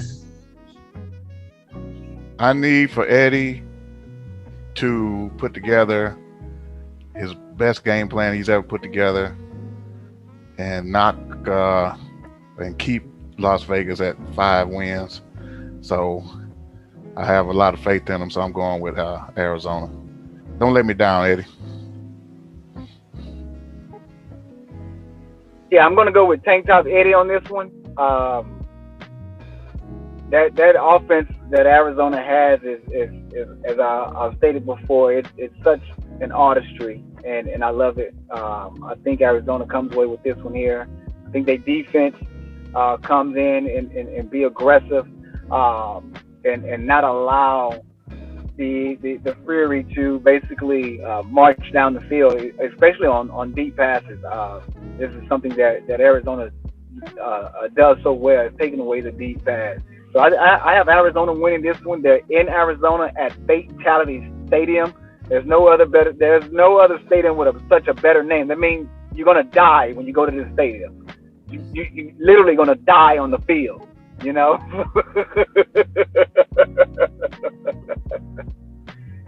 It's Fatality Field, and I got us winning by 1. In overtime. In overtime. Just think about this. If Vegas would have beaten Denver, this game would be for the West Division title.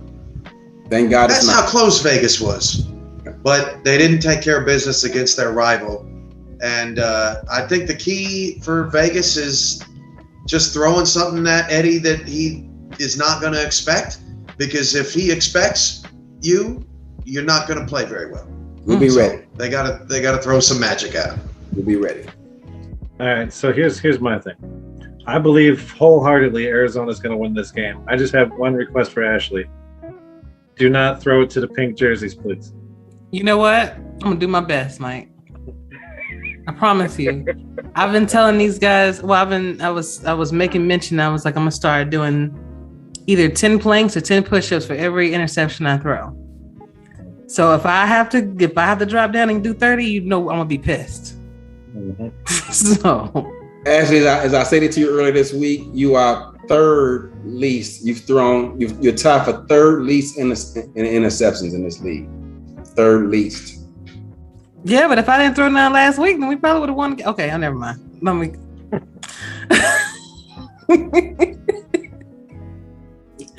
The fourth word on Sunday, October 10th, the Fort Worth Toros will be taking on the Lone Star Glory on For the Fans Twitch channel at 1 p.m. They will be at Lone Star, and I think I am going to. I think I'm going to go with Lone Star to win this game. Going to be at home.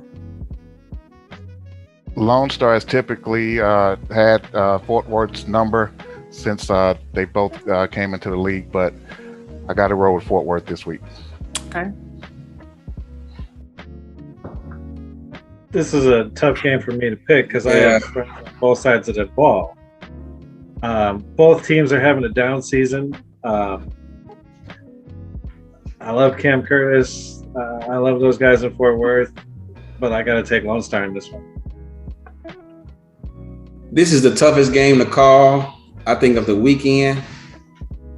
To me, it's pretty much a pick'em game, but if I got to choose one, I'm going to go with Lone Star, and I'll go even further to give someone a compliment. Bo, I don't even know what the heck his last name is, but Martin. Bo, yeah, there you go. Bo Martin Jr. He used to be a safety, and now he's a corner. And he's a damn good one, despite his lack of time as a corner.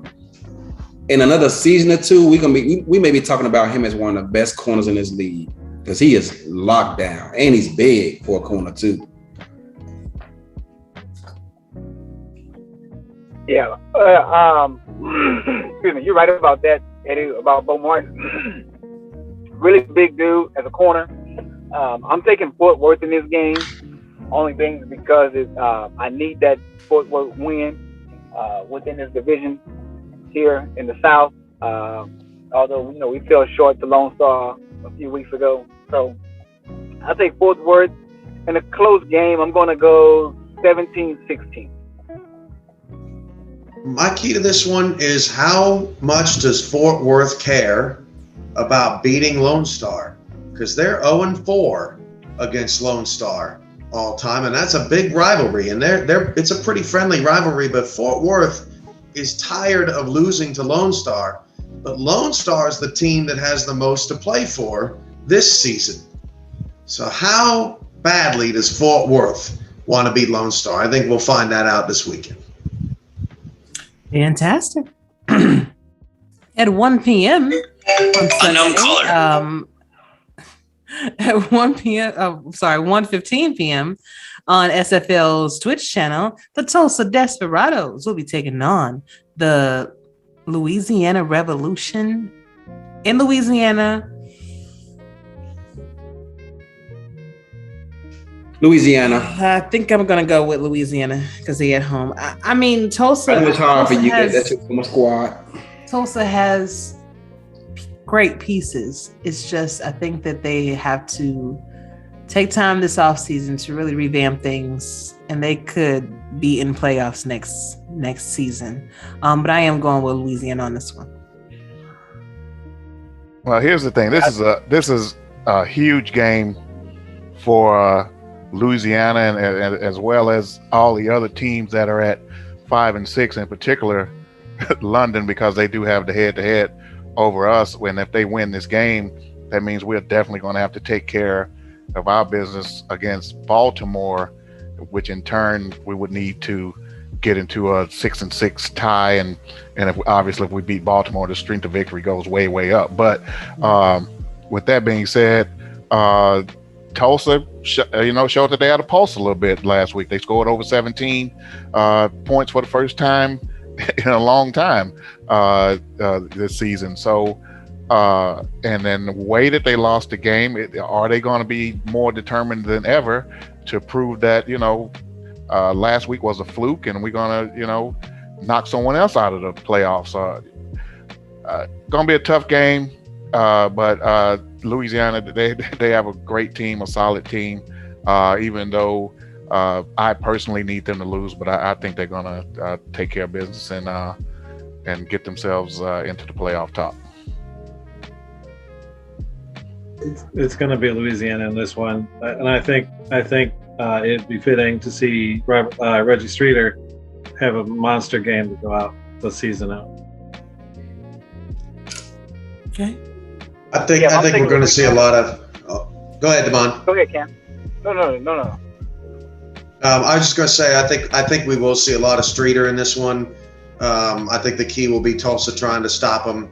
I don't think Louisiana wants their season to end, because that would mean that Streeter's time would end. Streeter's the only person in the player progression era that has had two 2,000-yard rushing seasons, and I know that Gerald cares about his legacy very much. If I'm Tulsa, right, I've got to do something about that. Can they do something about that? I'm not too sure. Damon? Yeah, I'm going to take Louisiana in this game. I don't think Tulsa has the defense to stop a running back such as Reggie Streeter. Watching the game, Tulsa versus San Diego last week, Tulsa couldn't stop Jared Willis. When he wanted to get the yards that San Diego needed, he was able to get them. So unless Tulsa's defense can pull something up from within them, and they can stop the run, then, there probably will be a factor. But as of right now, I don't see them stopping Louisiana and Reggie Streeter. Too powerful of an offense, too powerful of a running back is Streeter. Got you. Eddie, did you go already? Louisiana. Okay, got you. The St. Louis Gladiators will be taking on the Atlanta Swarm on For the Fans Twitch network at 2:55 p.m. at the Hive. It's going to be a fantastic game, but again, Atlanta's at the Hive. I'm going with Atlanta. It's going to be a great game, but Atlanta's going to win. Didn't St. Louis beat Atlanta last season? I don't remember. That's going to be a close game, I think. Yeah, it will be. But with a gun in my head, I'd say Atlanta, but I think St. Louis is going to come to fight. Mm-hmm. You're right, Eddie. 23-21. St. Louis beat Atlanta last year. St. Louis is a pretty good team. Atlanta's a pretty good team. This is a total pick'em. Phil Koss in the red zone. I think it's the explosiveness, the big plays of Atlanta versus the red zone efficiency of St. Louis. Who stops each other? You know what's funny? You say that about Phil Koss. I watched that game too, trying to learn some things about their red zone efficiency, because if it's one of our weaknesses of Arizona is our red zone efficiency or lack thereof. And one of the plays that Phil Koss scored a touchdown on, the play actually broke down. He's designed to go straight up the field on a 9 route, but for whatever reason, he ran an out route, and that's not what he's supposed to do. And he was wide open in the end zone and caught that touchdown. So, man, yeah, I'm trying to learn some things, and St. Louis, their red zone efficiency cannot be ignored. The head says Atlanta, the heart says St. Louis. So I got to go with my heart. I'm going to go with St. Louis on this one with the upset.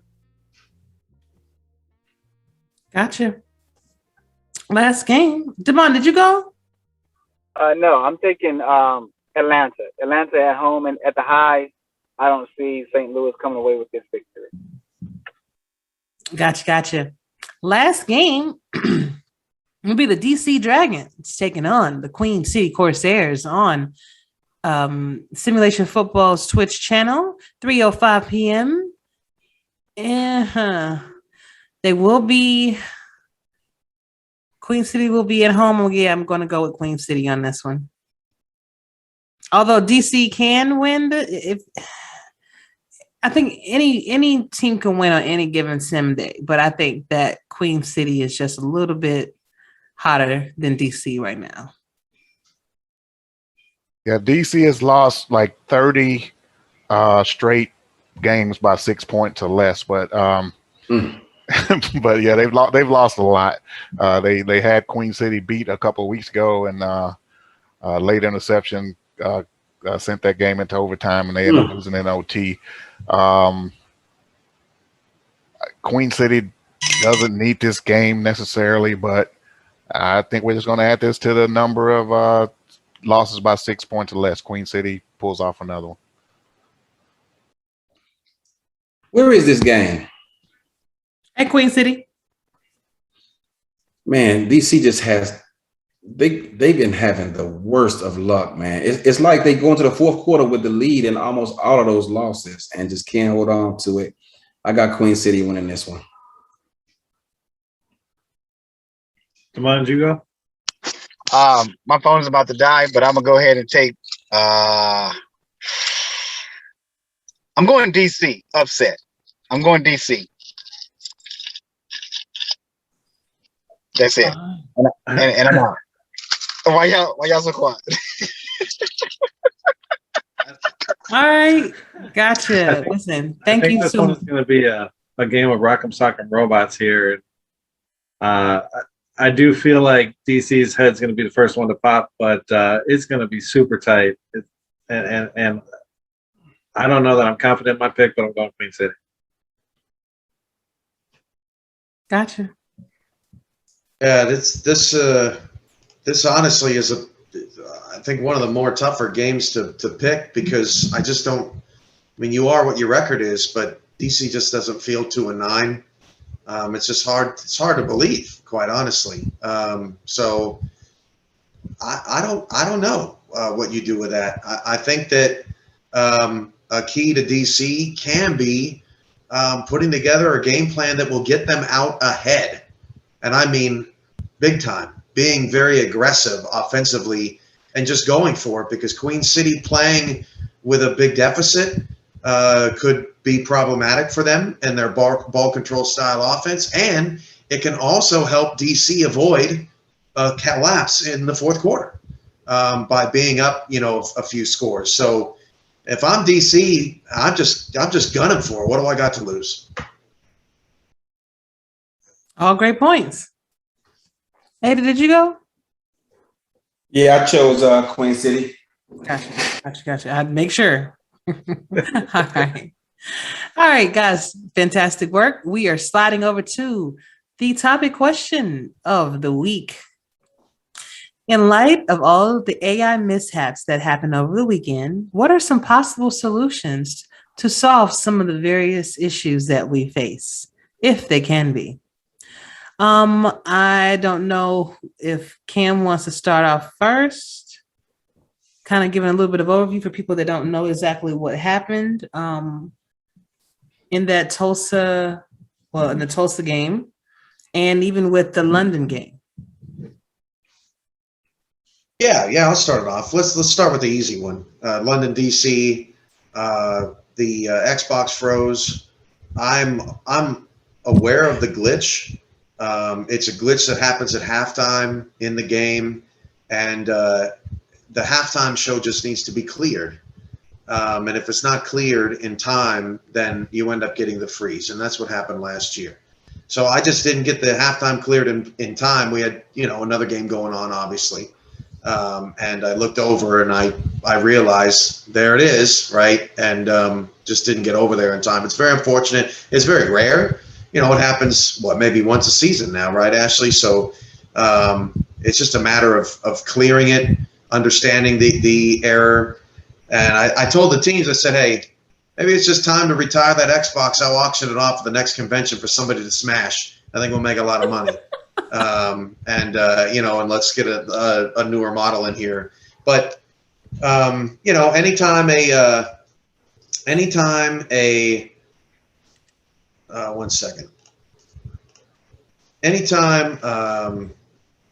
game freezes in the first half, it's going to get replayed.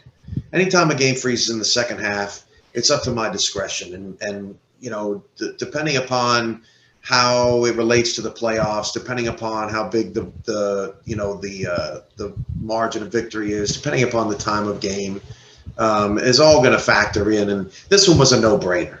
The second half had just started. It was a 3-point game. Both teams had gone back and forth. This game was totally not in doubt. And so for that reason, you know, we replayed it. So that's the easy. And then as Mike pointed out, you know, on Monday night, we saw a very similar game to what we saw from the previous day. So that one was a no-brainer. Tulsa, San Diego, you know, something we'd never seen before.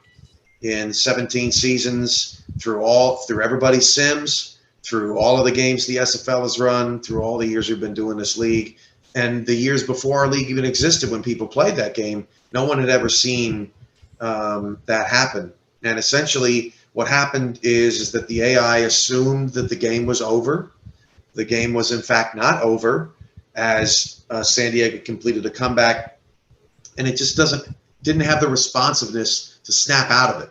The game went to overtime, and it was still in that mode of this game is over, but it's not, right? And so because it's so rare to see a comeback by that margin that quickly, right? 16 points in a minute 48 seconds is unheard of. That's an SFL record, and no one would have had any idea that would even occur, particularly going into overtime with backups. So we've got a couple of contingencies. It's such a rare occurrence that it probably will never happen again.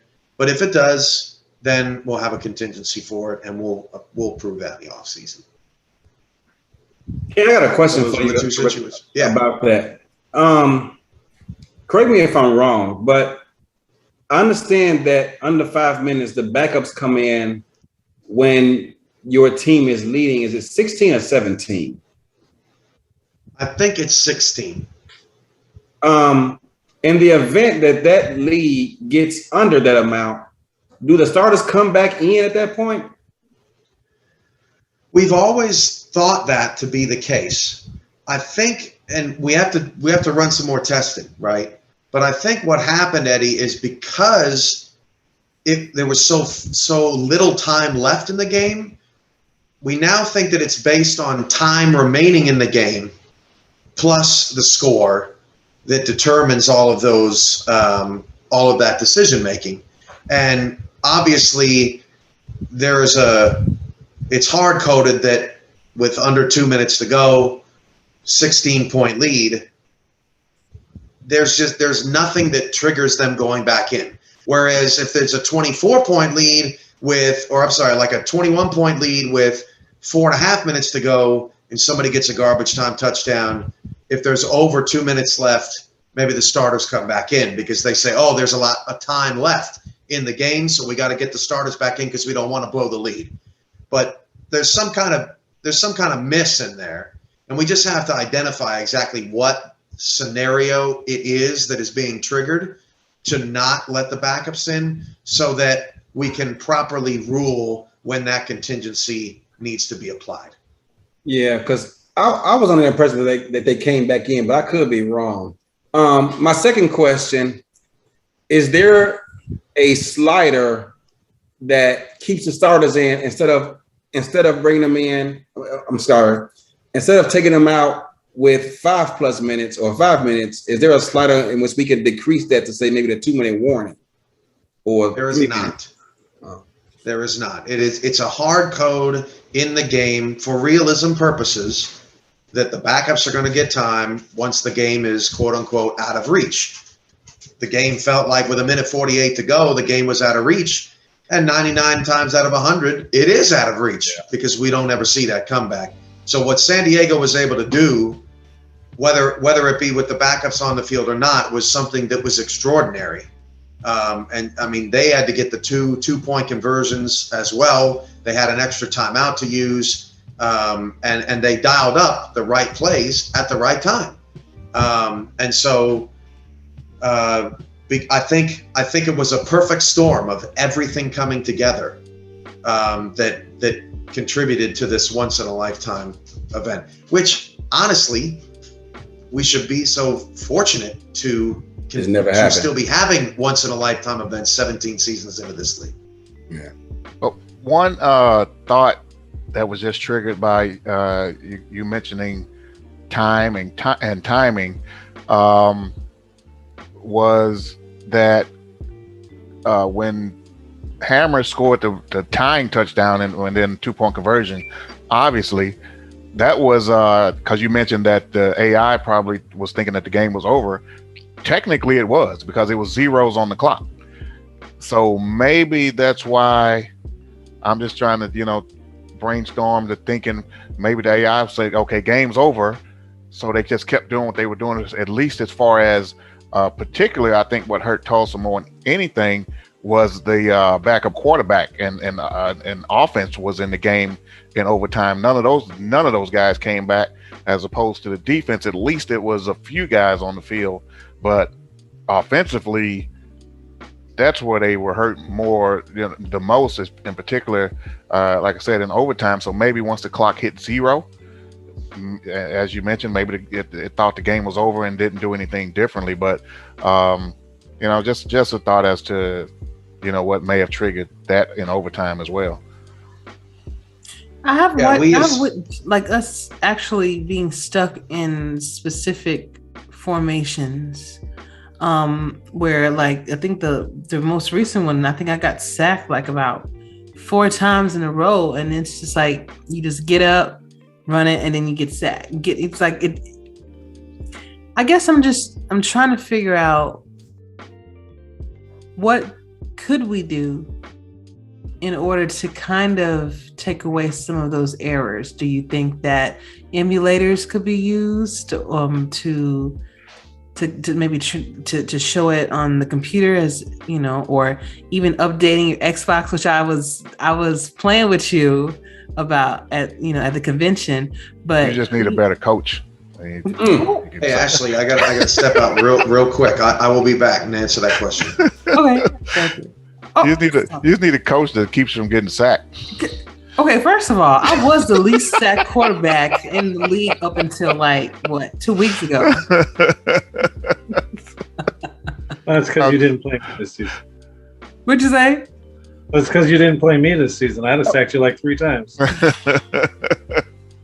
Eddie, who would you rather have on your team? Marvin Harrison or Terrell Owens? I'm asking you that for a reason. I'm gonna tell you, I'm taking character and everything out, just ability. Terrell. Just ability. I'm just everything, the total package of each player, total package, everything. Taking off the field antics out of the equation. Everything. We're going with the whole total package. The player, the persona, the antics, everything. I'm taking T.O. Okay. I was wondering. I'll tell you why. I prefer a big physical receiver over a skinny mobile one any day of the week. Red zone. I got to be able to score in the red zone. Okay. I got you. Anybody can look good in between the 20s, but what can you do in the red zone? Mm-hmm. So I'm sure all of you have played some type of video game, whether some type of football game, whether it is what we're currently using or either Madden or something like that. Have you guys known those particular games to have as many or have those issues by you playing them? Like, have you the same issues that we go through with 2K8? Is it because the game is 15 years old, or is it because updates need to be done? What do you think? What do you guys think that could help? I can't answer the question about any other game because I haven't played Madden since I was in the military. Back then, I thought Madden was the best thing since sliced bread. But when 2K5 came out, I said, I'm done with Madden. This is it, and I ain't looked back. I see the commercials and the YouTube videos of Madden, and it's like, why are people buying this game? I don't understand it. I haven't played much video games or anything like that, and like Ed says, a long time, been probably 20 years plus. But the difference is, it'll be hard to compare as far as what this league does as opposed to sitting there playing a game yourself manually or whatever the case may be. You get to control some of that stuff that happens.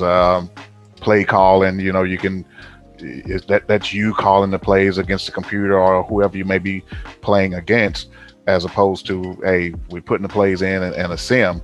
So the AI is it's just doing what's programmed in there to do, and as Cam mentioned, some of it is just hardwired in there for it to react and do some of the things that it does.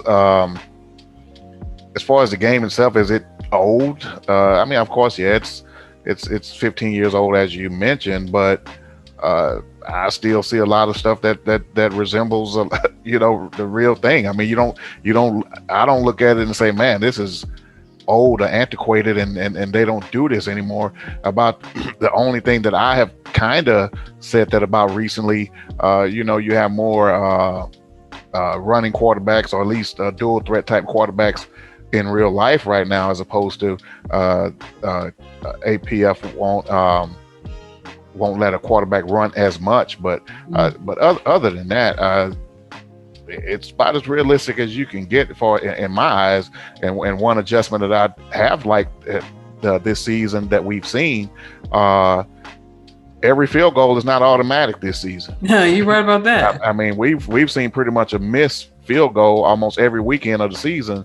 And last season, once kickers in particular, teams that had contract kickers, once we got halfway through the season and these guys have built up their accuracy and power, you didn't see any misses. So it was nothing special about a kicker in seasons past. But this season, the adjustment that was made to that has made it even more realistic in my eyes. And so, yeah, I don't see many flaws in the game. What happened this past weekend was just one of those quirks that you're going to see with technology every now and again. And far as a solution, this is one thing I did talk with Cam about the very next day after, I was at home just kind of brainstorming. If the rosters were expanded, and let's just say the subs that came in, if those subs were players on your team that have been on your team, and able to progress past the generic state, maybe those subs that get subbed in could come in and make plays and actually help win a game. And if under the unfortunate thing that would happen with the Tulsa offense, it would have been a backup quarterback, but maybe it could have been a backup quarterback that had been progressing and at least been capable of moving the ball. A couple of receivers that were in there that were capable of making plays, or even the defensive backs that could have been backups that have been progressing and able to make plays. So that could be a solution as well. Mike, what were you gonna say? Well, I had a question, and I can only really direct it at Eddie because Cam's obviously occupied. There's obviously known plays in the game that glitch, right? Like, do certain things cause problems when the play is run, right, Eddie? Say it again. I'm sorry. In the game, we know that there's at least a couple of plays, right, that we know are going to glitch something and cause issues if the play is run, right? Yes. But not so much as mess the game up, but more of a sense they don't run like they're designed to run. Gotcha. So, I mean, and I haven't played Madden in a while, so we're all on the same page there. But of what I remember of playing Madden, I don't remember glitches like there were in here, but this is definitely superior as far as a sim device than Madden. The only places I ever saw glitches that might relate are like Call of Duty or stuff, but it's not even close.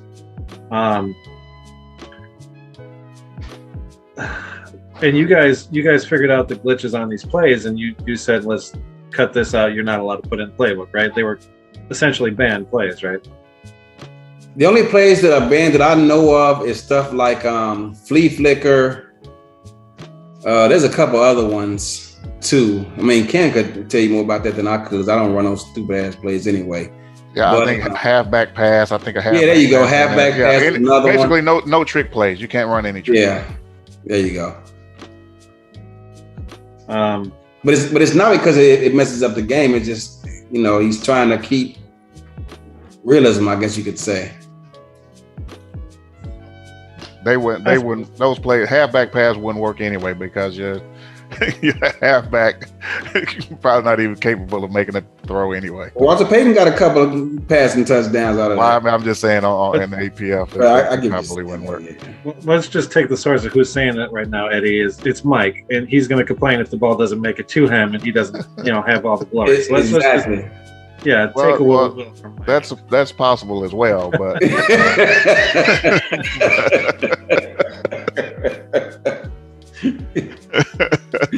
truly a wide receiver, I tell you.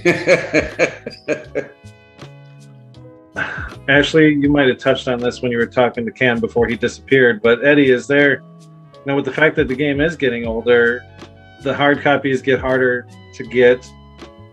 Is there any talk in the owners group or anything where maybe we switch and just run it on emulators instead of on Cam's 360s all the time? Well, with the emulator, you still need the game. You just don't need the Xbox. Well, sure. He clearly has the games. Right. But obviously, like he said, the 360 is the cause of the glitch that freezes up. Yeah, sometimes it's the hard drive. I know a couple of times it's been his internet service. But yeah, there are times in which it's been his hard drive that's froze too. So yeah.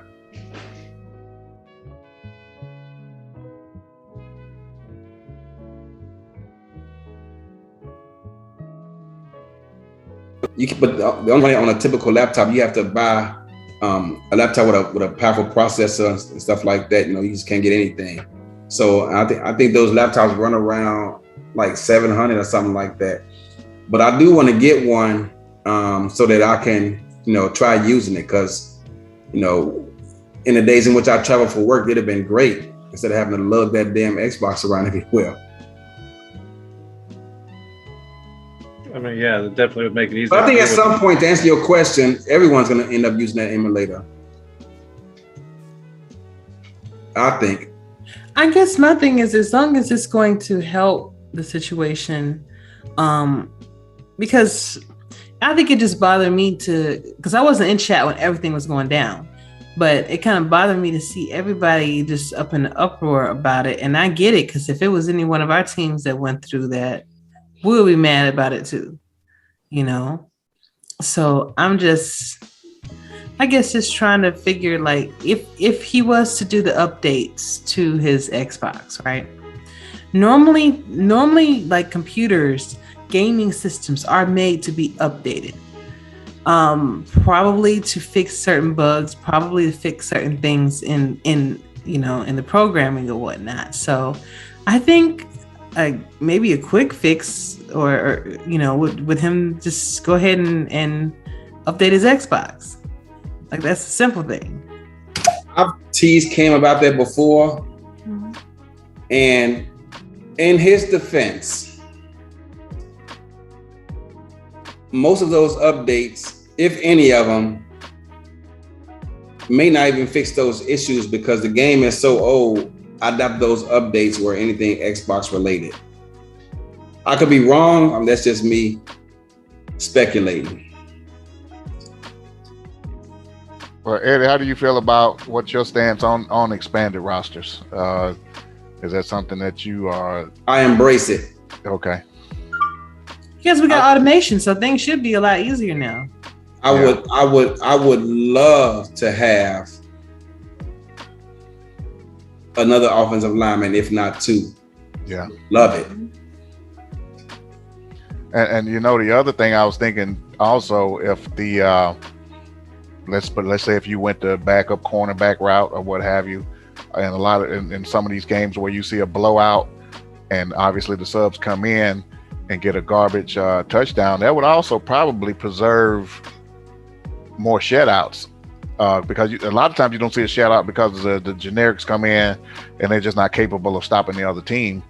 And I've seen it a lot over the past couple of seasons and in as many games that I've been able to watch. And I'm like, man, I hate to see a team lose a shutout when really and truly that defense played well enough to shut a team out, but then they get points just because generics in.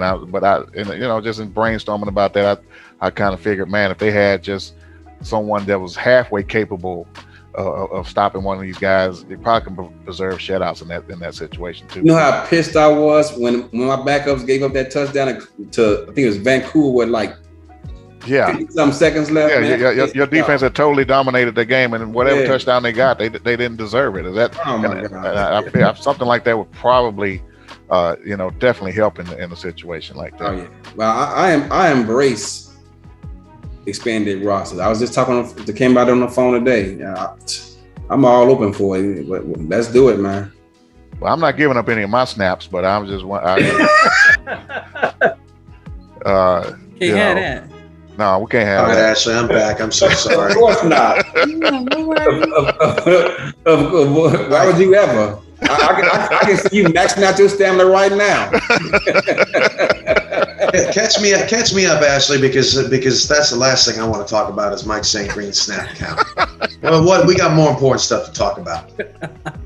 He shouldn't have disappeared for 10 minutes, and they said, "Hey, man, let's talk about what Mike St. Green likes." Basically, my question was, would you be opposed to getting an emulator, maybe trying to run the games on the computer systems, updating your Xbox, even though I've teased you about that when we were in Texas. A lot of times gaming systems and computers are made to be updated in order to work, at the optimum level. And I'm wondering if you were to do those things, would we actually see a change in the game for the positive? Well, the freeze, Ashley, is not an Xbox issue. It's an all-pro issue. The freeze occurs because of the game. So it doesn't matter where you put the game, the freeze is going to occur. It's now it might be how the game is interacting with the 360, right? So I'll buy that. And it could be a combination of the two, but primarily the game is freezing because of the game, not because of the Xbox. So that's the first. The second thing is that I'm not against running the league on an emulator on the computer. I have heard of a couple of odd glitches, so we'd have to run testing, make sure everything's going good. But people run sims all the time on emulators, and it's fine. So I'm not opposed to that. But with production, the CPU is about 30% used. When you talk about programs that allow broadcasters to see my screen, OBS itself in terms of streaming and distributing that broadcast, all of the graphics and visual presentation and files that are loaded into the computer, Discord, internet browser, a WordPad, Adobe program, all that stuff sucks energy out of the computer. Also, running the game on an emulator from that same device could overpower the system and result in system crashes, which could happen either just as much or more frequently than an Xbox All-Pro freeze, something like that. So I'm not against it. I have a very powerful system, two systems. I'm not against anything like that, and we obviously have to adapt. But those are the concerns. Those are the risks. Those are the the things you run, making any kind of change like that. So those are the pitfalls of alternatives. To those who were so vocal in the chat about how they were feeling about the AI and everything, what message do you have to them? Well, I'd say that obviously that was not its most shining moment. That was not very good AI. The fact that the starters did not come back, that's poor. I think that there are times where it feels like the AI is at fault, but really the game plan is at fault. And Eddie and I will be talking about some of that stuff on his show, because I think it's important that players understand what is a coach's fault and what is an AI's fault. Because at the end of the day, the AI is constant, meaning, Ashley, that the AI has not changed in 15 years. It's the same. It's the same as it's always been. It doesn't change. But coaches change. Coaches can change plays, they can change game plans, they can change run-pass ratios, they can change personnel, they can change all that stuff. And so when you're trying to figure out why do we always lose to the AI, that's impossible, because the AI doesn't know who you are and hasn't changed in 15 years. So I think there's a disconnect between what is truly poor AI and what is teams not giving the AI enough freedom to be smart. Sometimes coaches, think about it this way, Ashley. The AI is like a child. You can't treat it like an adult. You can't tell it to go out and get your groceries and come back. It can't drive. It doesn't know how to read some. You know what I mean? Like it's a kid. But you also have to allow that kid to make their own decisions. You can't just always pick out all their clothes, cook them all their meals. You got to give it some freedom so that it can truly make calculated, proper decisions. Mm-hmm. And sometimes teams want so much control over what's going to happen in a specific situation. Sometimes they prevent the AI from being able to think creatively. And that's where you see, I remember right before I had to leave, Ashley, you were talking about running the same play and getting sacked over and over and over again. And why can't you get out of this? Because that's all you have. That's all you have. And if coaches say, I want this play called in this situation right here, and I don't want anything else called, and it just so happens that in that situation that's a bad play, you're screwed. Because the AI doesn't know how to say, this play's really bad, I need to get out of this. The AI only knows that there's 40 seconds left, I only have one timeout, and I gotta go. And there's nothing I can do about this. And players can get frustrated when stuff like that occurs, but it's not all AI. Some of it is AI, but it's not all AI. That Tulsa San Diego game, it's both, right? If you're running cover 2 out of dime and they run a fade, that's not Tulsa's fault, right?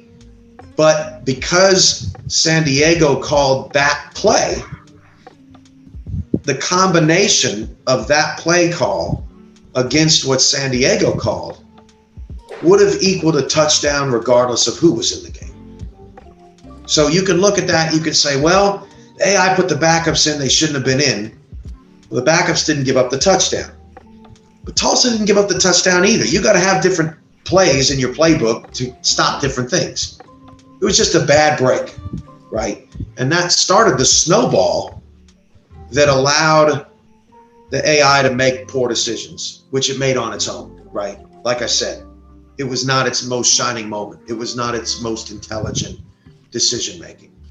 But at the same time, there are many situations, a plethora of situations in which you can't blame a system that hasn't changed for 15 years for making a decision that it can't make another decision.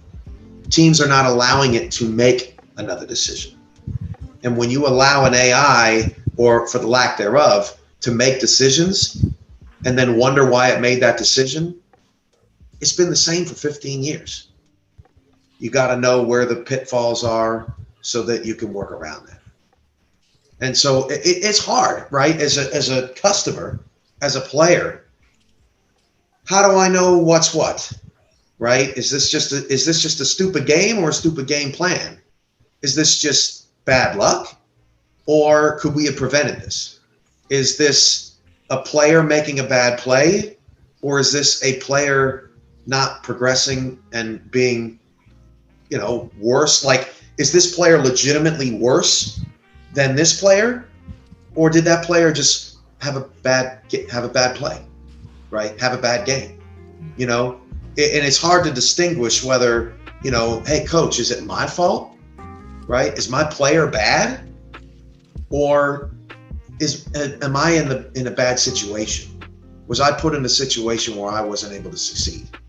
And that's where teams working with players to help them understand what exactly teams have control over and what teams don't have control over. That's where that synergy can really help our viewers understand exactly what they're watching. It's hard, but that AI at the end of that game not putting the starters back in, that's not on Tulsa, their players, or anybody. That's just a hole in the game that needs to be fixed. Got it. So we'll try to fix that on our own. And so you said you'll be rolling out something over the course of the off season to try to. Yeah, in owners meetings we'll address it, and we'll come up with. There's already been a couple of suggestions, and I'm sure we'll get a few more, and whatever consensus we can come to, we'll fix it. But we have to sometimes fix what deficiencies the game has. And every game has deficiencies because every game is built by imperfect people. It's impossible to build a perfect game when the people that are building it are not perfect.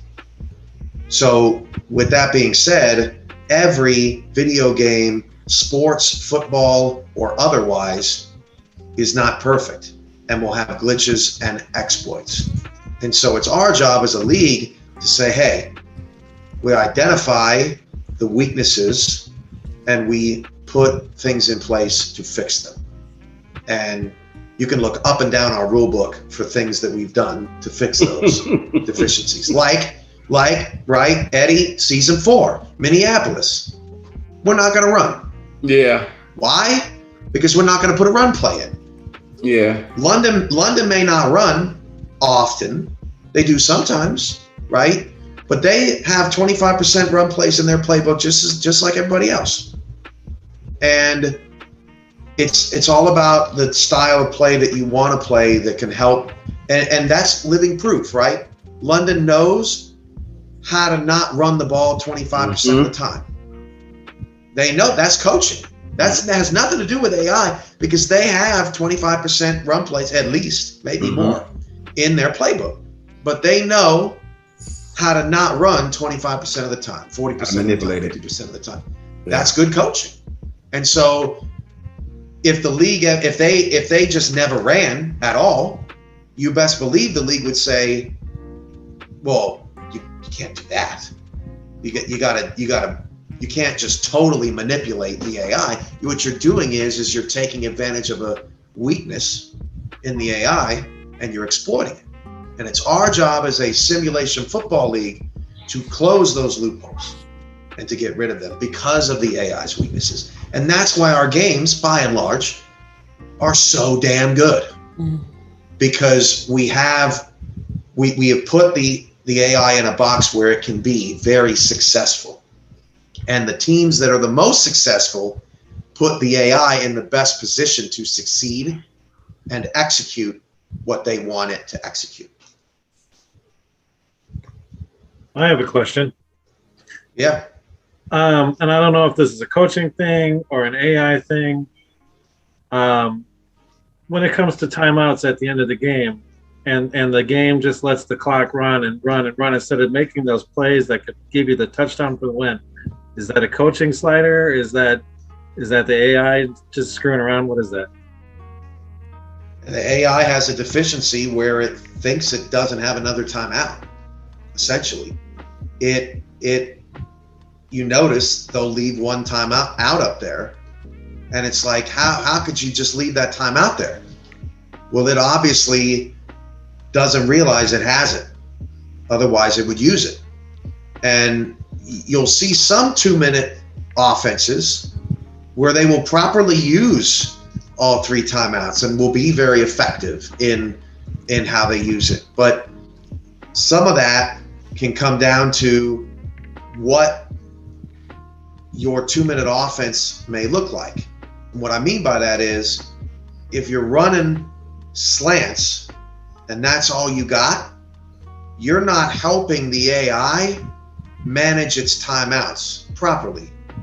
Because what you're doing is you're taking away plays that can potentially stop the clock.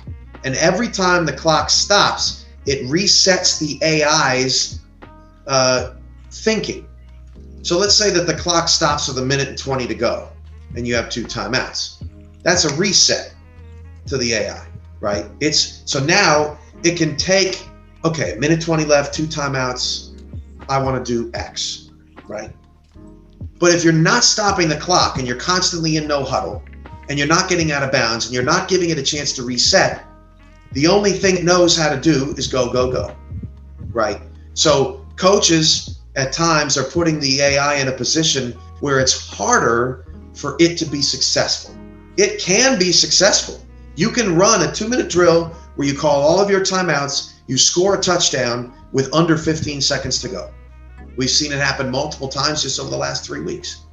But how are you able to get it to reset in the critical moments that it needs to, right? To help make it more successful. It can be successful without stopping the clock, going out of bounds, whatever. And look, if you go out of bounds every single play and you don't have variety there either, you're probably not going to get down the field in time, right? So you need a little bit of, but that's all coaching to analyze and figure out, and Eddie can correct me if I'm wrong, but it's all coaching to figure out, when I come out here with under 2 minutes to go, what does the AI like to call for my team? What formations are they going to? And if that's what it's going to do in these situations in the game, well, then what do I want the plays in that formation to be so that I can better properly execute in those moments? Would you agree with all of that, Eddie? Because I'm not a coach, but I've seen a lot of games. I agree, because I've noticed there are certain plays I can almost predict it ahead of time, in which, for whatever reason, if we run that play, there's a higher percentage chance that we're gonna go hurry up. And it's an effective play for me, but it's not effective to get down the field in a hurry. So I have to make a decision. Is this something I want to take out of my playbook? But it works for us, so I don't necessarily want to take it out. But I noticed that when we go hurry up, a lot of times we're coming out in that formation, and then it works, and all of a sudden we go hurry up. I'm like, God dang it, right now, you know? So it's just something you have to be willing to live with if there's something if it's a play that you want to run. Mike, here's another way to look at it. If you can admit that the AI is not perfect or is not great in a certain game situation, then if a team focuses on how to mitigate that weakness, then it will become a strength. Because now you're going to be more effective in those game situations than another team who's just blaming it for being bad, right? Because you're not blaming it for being bad, you're acknowledging that it's bad and you're trying to do something about it. Here's another funny example. Teams that feel like they can never catch an interception, never put never put any coaching points on catching. Why not? If you're always so worried about your players dropping picks, put some coach points there. But they don't, right? And so there's a give and take. If it's not going to be a focal point of the team, then you have to expect that your team may not make as many plays like that as somebody else. My players maxed out in catching. That's all I'm gonna say. and hey, once you're maxed out in catching, then it's up to the player to make the play. But yeah, he just needs to be maxed out at running. Yeah. Wow, Mike, that's cold. That is ice cold. Very. But good question, all about the timeouts, because that's another one, right? I mean, there are situations coaches can't do anything about when they call timeouts. That's in there. That's coded. There's nothing they can do about that. All they can do is work around that logic. Okay, how can I make this more successful? Gotcha. Anybody else got some more questions for Cam in regards to the situation before I let y'all go? All right, then. Well, Cam, I got one more. Yeah, go ahead, Mike. And this doesn't wholly reflect or relate to what happened. But you talked earlier, not tonight, but earlier in the season. And I'm not going to call it the elephant in the room. It's the elephant like 2 or 3 doors down. Possibly working on getting some developer to make a new game that we could use. Is there any movement on that? What's going on with that? No, we were one of the bidders on Maximum Football. We did not win that bid. The company that produced the game, meaning physical copies, right? They were involved in the physical production of the game. They won the bid, and I've reached out to them to try to build a relationship with them. Nothing so far, but people are busy. And so we were, we really wanted to go that route, not because Maximum Football is better than All Pro, because it's not about the present, right? So, something like that is not about the present. It's about the future. It's about what you can do with something, what you can own. And so we looked at it from that perspective. Obviously, it was disappointing to not be a part of that. By the way, we were working with Flutie and his agent, and we were a part of that group. So we had some connections. We had a plan of how we were going to try to fund the game and all that stuff. And Flutie's people are great people, but it just didn't work out. So what we did do after we felt like we were kind of losing that battle, we spent a lot of money in our automation portal, and we will continue to invest in that portal to help make operations for the league smoother, with less human error, and just to make an overall better product. If we're not worried about rosters and we're not worried about progression not getting saved properly and all that kind of stuff, then we're able to focus on other things. So at this point, because we've invested so much in technology that is related to All Pro, we are full steam ahead on All Pro football. It's our game. It's our title. It has nothing to do with being better or worse than any other games out there on the market. Really, it doesn't have anything to do with anything outside our walls. It's the best game in the market. There are football games on the market, and I don't care what they are. There are 2D games, 3D games, big title games, small indie games. There's a bunch of stuff out there. But because of the money and the time and the effort that we've invested in this game, this is our game for until a major opportunity comes along where we receive significant funding or a significant opportunity to leap that would make sense. Because a lot of times people see the potential in the future, but they don't see that the same problems they're worried about now will end up being the same problems down the line. because every game is imperfect. So every game is going to give us problems. They'll just be different problems.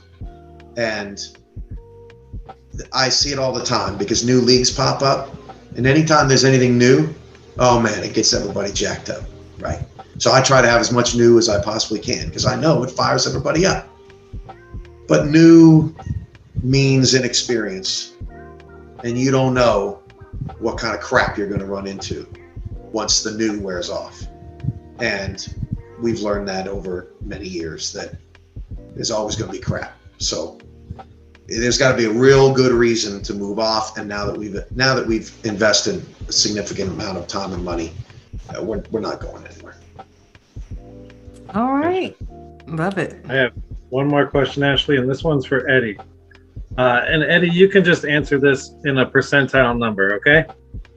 With the retirement of Big Game James at the end of this season, what are the chances you sign Mike, throw me the damn ball, St. Green to Arizona? I will say this. I will say this. Right now, with that being said, Arizona would need a receiver, clearly. He's a number one in terms of Big Game James. I would prefer to sign someone of value. Oh.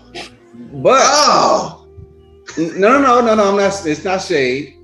But right now, I'm not allowed to speak to Mike St. Green because he is under contract with London. So ask me that question again. Ask me that question. Well, technically, but ask me that question again once Sunday's games conclude. I will also say that Mike St. Green he basically just said London's getting eliminated this week. That's what he just said that. No, because it's regular season. We eliminated it in the regular season too. I will also say that's not how any of this works. Well, yeah, whatever. I would also say that Mike St. Green is a former Scorpion and he was a great fit in our locker room. Okay. You good now, Mike? Yeah. Did I ask your question? Yes, sir. All right. But I wasn't as much of a diva back then. No, you wasn't. Oh no. In season 14, I was just you was trying to find your way still. I was just trying to find my way and just trying to fit in. Yeah. But once you got the big contract and signed the money, hey man, that Cuba Gooding Jr. set in. That show me the money set in, man. I don't know. There you go. It went to my head. Well, I will say that I think that this off season is going to be very interesting for a lot of teams. We're going to see who's going to stay in the turbulent times. And we're going to see who's, going to leave because their team isn't performing in the way that they think that they should. So, yeah, I know a few things, but it's going to be interesting. But gentlemen, thank y'all so much for being on. I want to thank each and every one of you for taking the time out of your busy schedules to come and hang out with me, share this great information. And hopefully we answer some questions and put some of the doubters aside, of the SFL. People just sometimes get in their feelings and things like that. And I felt like it was a great opportunity to have Cam on to explain everything. And I hope that everybody's satisfied with, the explanations that we're given. Hey, I don't mind the doubt. I just listen and I'll listen to you. That's all I want. I'll listen to you, listen to me, and we just want to make everybody as happy as possible. So, by all means, if you're feeling like something's not right, please come to me and let me know. That's it. And when we have those community meetings, please speak up. Don't just be sitting there and just listening. You got them for a reason. Like Mike, the first half of the show.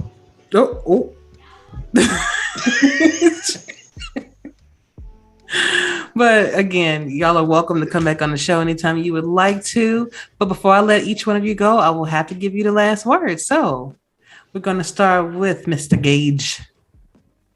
Arizona, y'all already know what it is. Well, first of all, I want to thank Cam for blessing us with this great league. I've stopped or ceased a lot of great hobbies for this league, including riding my motorcycles. I don't do nearly enough. If it wasn't for him, Restelli, darn it, my man out in DC, who pretty much did the thing for a long time. Destro, my bad. Can't even remember his name. Destro carried this league for a long time. All you guys in league headquarters who make this thing do what it do, I appreciate y'all. You guys put in a lot of long, hard hours, and without you guys, there is no us. Arizona, you guys can be with 23 other teams, but for whatever reason, you guys keep continuing to come back to us, and for that, I appreciate y'all. Love y'all. Every last one of y'all. Now, I don't say that just to be saying it. It's the truth. You guys could be anywhere, but you guys continue to come back to me, and for that, I appreciate it. Ashley, you do a lot for our squad. Every offseason, you prove your worth as a general manager, because as soon as I say, Ashley, we need this, I'm kidding. It's already started, y'all. This offseason, I said, Ashley, we need to address this in this offseason. And Ashley, within a half hour, had group DM set up. I'm like, oh my God, man, she don't waste no time. And I think half of our team is here because of you, Ashley. And so for that, I appreciate you. I love you. Thank you for everything you do for our squad. Arizona, I love every last one of y'all. It's going to be a great playoff season. Hopefully we can make another run. And I really wish we'd got that win versus Mexico City, because that'll put us in prime position for a bye week in a second round home game. But, we made this bid. We got to lay in it. We got a couple of losses that came back and bit us toward the end. But I'm looking forward to this run, and it's going to be fun. It's a chess match out there.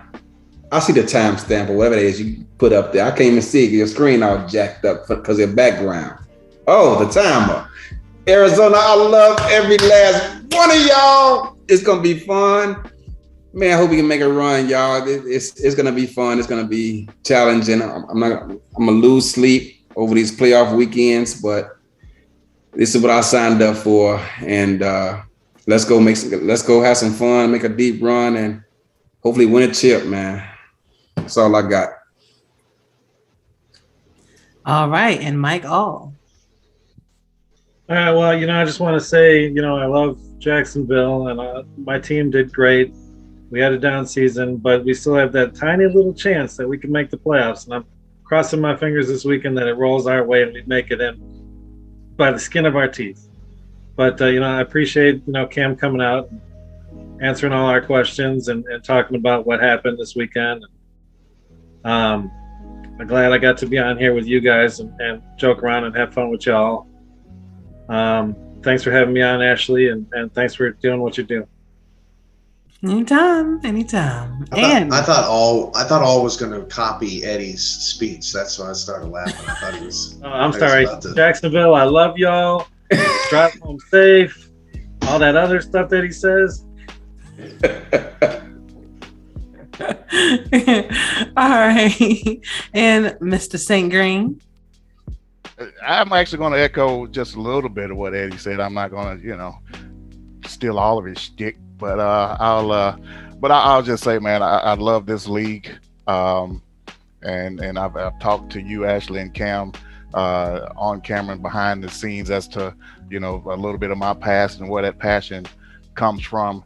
And I just felt kind of, after hearing Eddie speak, I just kind of felt compelled to say that. And I appreciate Cam for allowing me to, to be on with him every week and have a voice in this league that I do care so much about. And it may sound funny. Well, how can, someone be so passionate about something so quickly?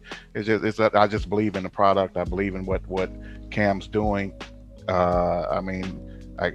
like I've said before, man, his vision for this league is my vision when I was a kid 50 years ago. But so I'll support him in any way that I possibly can to help him achieve that. And as far as MSG, the player and the persona, I don't want somebody to turn on one of these shows and say, man, who is this a-hole that's always beating his own chest? But in reality is that, hey man, I'm having fun with it. That's my player persona, with a little bit of who I am added in, and I'm having fun with it because I love the whole concept of the league, and hey, that's what it's all about. So, but yeah. To get back to that persona, hey, I got a couple of more goals to reach this weekend, personal and team-wise. We do want to get in. We do want to beat Baltimore. A couple of more catches to reach a personal goal going to this season of 100 catches. A couple of more yards to reach a personal goal of 1,000 yards. So I was glad to be a part of London this season, and hopefully to be a part of them in the future as well. And man, hopefully we can go ahead and beat Baltimore and have a shot at these playoffs, man. So London's calling. We're gonna give it all this weekend. I hope to get that dub. All right, and lastly, Mr. Cameron Irvine. I can confirm that St. Green's a great guy behind the scenes. He's not the piece of whatever you see on your screen when he comes on the air. So that's good. It's good for me anyway, because I spent a lot of time with this man. But we've gotten real close. Our family's gotten real close. Dawn, his wife, is outstanding, and we're all good friends. So it's been really nice. But just huge shout out to the broadcast team, stats team. Man, they work so hard to make this league great. These broadcasts great, these games great. We're just so blessed to have such a great community. This has been my favorite season, Ashley, and last season was my favorite season. So we got a good trend going here. It's been a really great year, and we got big plans for the future and big hopes and dreams, just like we did 4 years ago.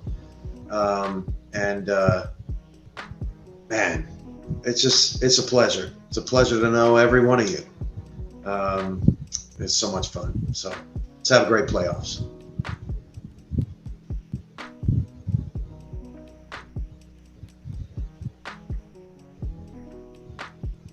My bad. Got stuck. Camera got stuck. Oh, I got stuck? No, it actually kind of got stuck on your face for a second. Oh, well, I'm not surprised. I mean, why would you want to be stuck on anybody else's face? That's true, because I thought it was gonna be Mike St. Green. You know how he is. He gotta have all the attention. That reminds me. Hey, you got to be careful, Mike St. Green, because I was acting like that on a draft show one night, and apparently Kendra Hall, who told me this on a Netma show one time, she said, when I first heard Cam, I thought, man, that guy is rude. Like, that guy is egotistic. Like, he's a jerk. And it was just because I was playing around and having fun. And you got to be careful. First impressions are a big deal. So for some reason, she still thinks I'm a jerk, though. So I guess I haven't fixed it. Nah, it's only because of your team. It's because you're a Green Bay fan. But no, is that it? Yeah. But everybody, this was fun.